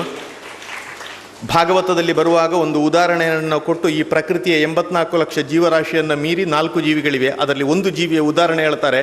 ಅದರ ಹೆಸರು ಸುಪೇಶಕೃತ ಅಂತ. ಸಾಮಾನ್ಯ ಒಂದು ಹುಳ, ಅದಕ್ಕೊಂದು ರೆಕ್ಕೆ ಬಂದು ಅದು ಹಾರಾಡ್ತಾ ಇರ್ತದೆ, ಅದಕ್ಕೆ ಸಂತಾನೋತ್ಪತ್ತಿ ಮಾಡಲಿಕ್ಕೆ ಆಗುವುದಿಲ್ಲ ಅದಕ್ಕೆ ಯಾವುದೇ ರೀತಿಯಲ್ಲಿ. ಆ ಹುಳ ಇವತ್ತಿಗೂ ಕೂಡ ಜಗತ್ತಲ್ಲಿದೆ. ಹೇಗೆ ಅಂತ ಕೇಳಿದರೆ ಹೇಳ್ತಾರೆ, ಆ ಸುಪೇಶಕೃತ ಹಾರಿಕೊಂಡು ಹೋಗಿ, ದುಂಬಿಯ ಹಾಗೆ ಅದು ಹಾರಿಕೊಂಡು ಹೋಗಿ ಪ್ರಕೃತಿಯಲ್ಲಿ ಸಿಗುವ ಸಾಮಾನ್ಯ ಒಂದು ಹುಳವನ್ನು, ಗೊಬ್ಬರದಲ್ಲಿದ್ದ ಹುಳದ ಹಾಗೆ ಒಂದು ಹುಳವನ್ನು ಎತ್ತಿ ತಂದು ಯಾವುದಾದ್ರೂ ಗೋಡೆಯಲ್ಲಿ, ಯಾವುದಾದ್ರೂ ಮರದಲ್ಲಿ ಇಟ್ಟು ಅದರ ಮೇಲೆ ಶಂಕುವಿನ ಆಕಾರದಲ್ಲಿ ಮಣ್ಣು ಕಟ್ಟಿರ್ತದೆ. ನಮ್ಮ ಮನೆಯಲ್ಲಿ ಇದಲ್ಲೆಲ್ಲ ನಾವು ನೋಡಿರ್ಲಿಕ್ಕೂ ಸಾಕು, ಎಲ್ಲಿಯಾದರೂ ಮರದ ಮೇಲೆ ಕಟ್ಟಿರ್ತದೆ. ಹೀಗೆ ಅದಕ್ಕೆ ತುದಿಯಲ್ಲಿ ಮಾತ್ರ ಒಂದು ತೂತು, ಅದಕ್ಕೆ ಹೊರಗಿನ ಶಬ್ದವೂ ಕಾಣುವುದಿಲ್ಲ, ಹೊರಗಿನ ಜಗತ್ತೂ ಕಾಣುವುದಿಲ್ಲ ಸಾಮಾನ್ಯ ಹುಳಕ್ಕೆ. ಈ ಸುಪೇಶಕೃತ ತಾಯಿಯ ಸ್ಥಾನದಲ್ಲಿ ನಿಂತು ಆ ಹುಳವನ್ನು ತಂದಿಟ್ಟಿದೆಲ್ಲ, ಅದಕ್ಕೆ ಮಾತ್ರ ಅದನ್ನು ನೋಡಲಿಕ್ಕಾಗೋದು, ಅದರ ಶಬ್ದವನ್ನು ಮಾತ್ರ ಕೇಳಲಿಕ್ಕಾಗೋದು. ಎದುರಿನಲ್ಲಿ ತೂತಿದೆ, ಆದರೂ ಶಬ್ದ ಒಳಗೆ ಜಗತ್ತಿನ ಹೊರಗಿನ ಶಬ್ದ ಕೇಳುವುದಿಲ್ಲ ಅದಕ್ಕೆ. ಆ ರೀತಿ ಕನ್ಸ್ಟ್ರಕ್ಷನ್ ಮಾಡ್ತದೆ ಅದು. ನೋಡಿದ್ದೀರಾ, AC ಮಾಲಿಗೆಲ್ಲ ಹೋದರೆ ಬಾಗಿಲು ತೆಗೆದಿರ್ತಾರೆ, ಆದರೆ ಸಹ AC ಹೊರಗೆ ಹೋಗೋದಿಲ್ಲ. ಮೇಲಿಂದ ಫಾಸ್ಟಲ್ಲಿ ಎಂಟ್ರೆನ್ಸಲ್ಲಿ ಗಾಳಿ ಬಿಡ್ತಾ ಇರ್ತಾರೆ. ಒಳಗಿನ AC ಹೊರಗೆ ಬಾರದ ಹಾಗೆ ಒಂದು ವ್ಯವಸ್ಥೆ ಅದು. ವಾಲ್ವ್ ಇದೆ, ಏರ್ ವಾಲ್ವ್ ಮಾಡ್ತಾರೆ. ಅದೇ ರೀತಿಯಾಗಿ ಇದೊಂದು ಸುಪೇಶಕೃತ ಅಂಥದ್ದೊಂದು ವಾಲ್ವನ್ನು ಮಾಡಿರ್ತದೆ. ಹೊರಗಿನ ಶಬ್ದವೂ ಕೇಳುವುದಿಲ್ಲ.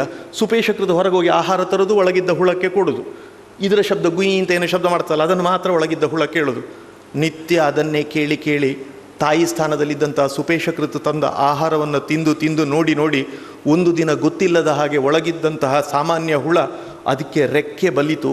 ಸಾಮಾನ್ಯ ಹುಳಕ್ಕೆ ರೆಕ್ಕೆ ಬಲಿತು, ಅದುವೇ ಸುಪೇಶಕೃತ ಆಗಿ ಆ ಗೂಡನ್ನು ಒಡೆದು ಪ್ರಕೃತಿಯಲ್ಲಿ ಹಾರಿ ಹೋಗ್ತದೆ. ಅದು ಸುಪೇಶಕೃತ ಆಗ್ತದೆ.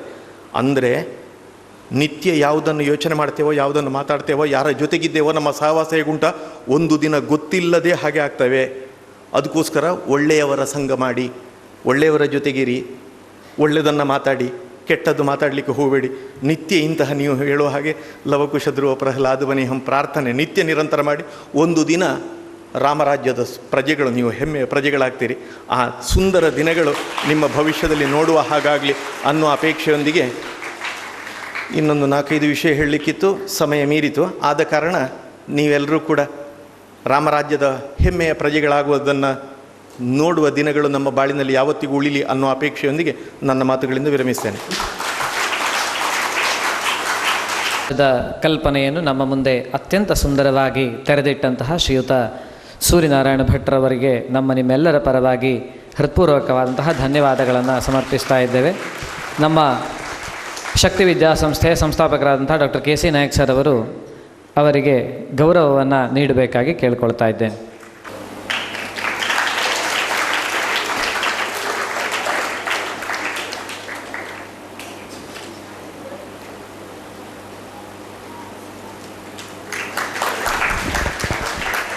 ಸಂಸ್ಥೆಯ ಸಂಸ್ಥಾಪಕರಾದಂಥ ಡಾಕ್ಟರ್ KC ನಾಯಕ್ ಸರ್ ಅವರಿಗೂ ಹಾಗೂ ಶಕ್ತಿ ಪದವಿ ಪೂರ್ವ ಕಾಲೇಜಿನ ಪ್ರಾಂಶುಪಾಲರಾದಂಥ ವೆಂಕಟೇಶ್ ಮೂರ್ತಿ ಸರ್ ಅವರಿಗೂ ಕೂಡ ಹೃತ್ಪೂರ್ವಕ ವಂದನೆಗಳು. ಇಲ್ಲಿಗೆ ನಾವು ಈ ಕಾರ್ಯಕ್ರಮವನ್ನು ಮುಕ್ತಾಯಗೊಳಿಸ್ತಾ ಇದ್ದೇವೆ. ಪರೀಕ್ಷೆಗಳು ವಿದ್ಯಾರ್ಥಿಗಳಿಗೆ ಇರೋದರಿಂದ ಶಕ್ತಿ ಸನಾತನ ಸಂಪದ ಕಾರ್ಯಕ್ರಮ ಇರೋದಿಲ್ಲ. ಮುಂದೆ ಸನಾತನ ಸಂಪದ ಕಾರ್ಯಕ್ರಮ ಮತ್ತೆ ಮುಂದುವರಿಯುತ್ತದೆ ಪರೀಕ್ಷೆಯ ನಂತರ. ಧನ್ಯವಾದಗಳು.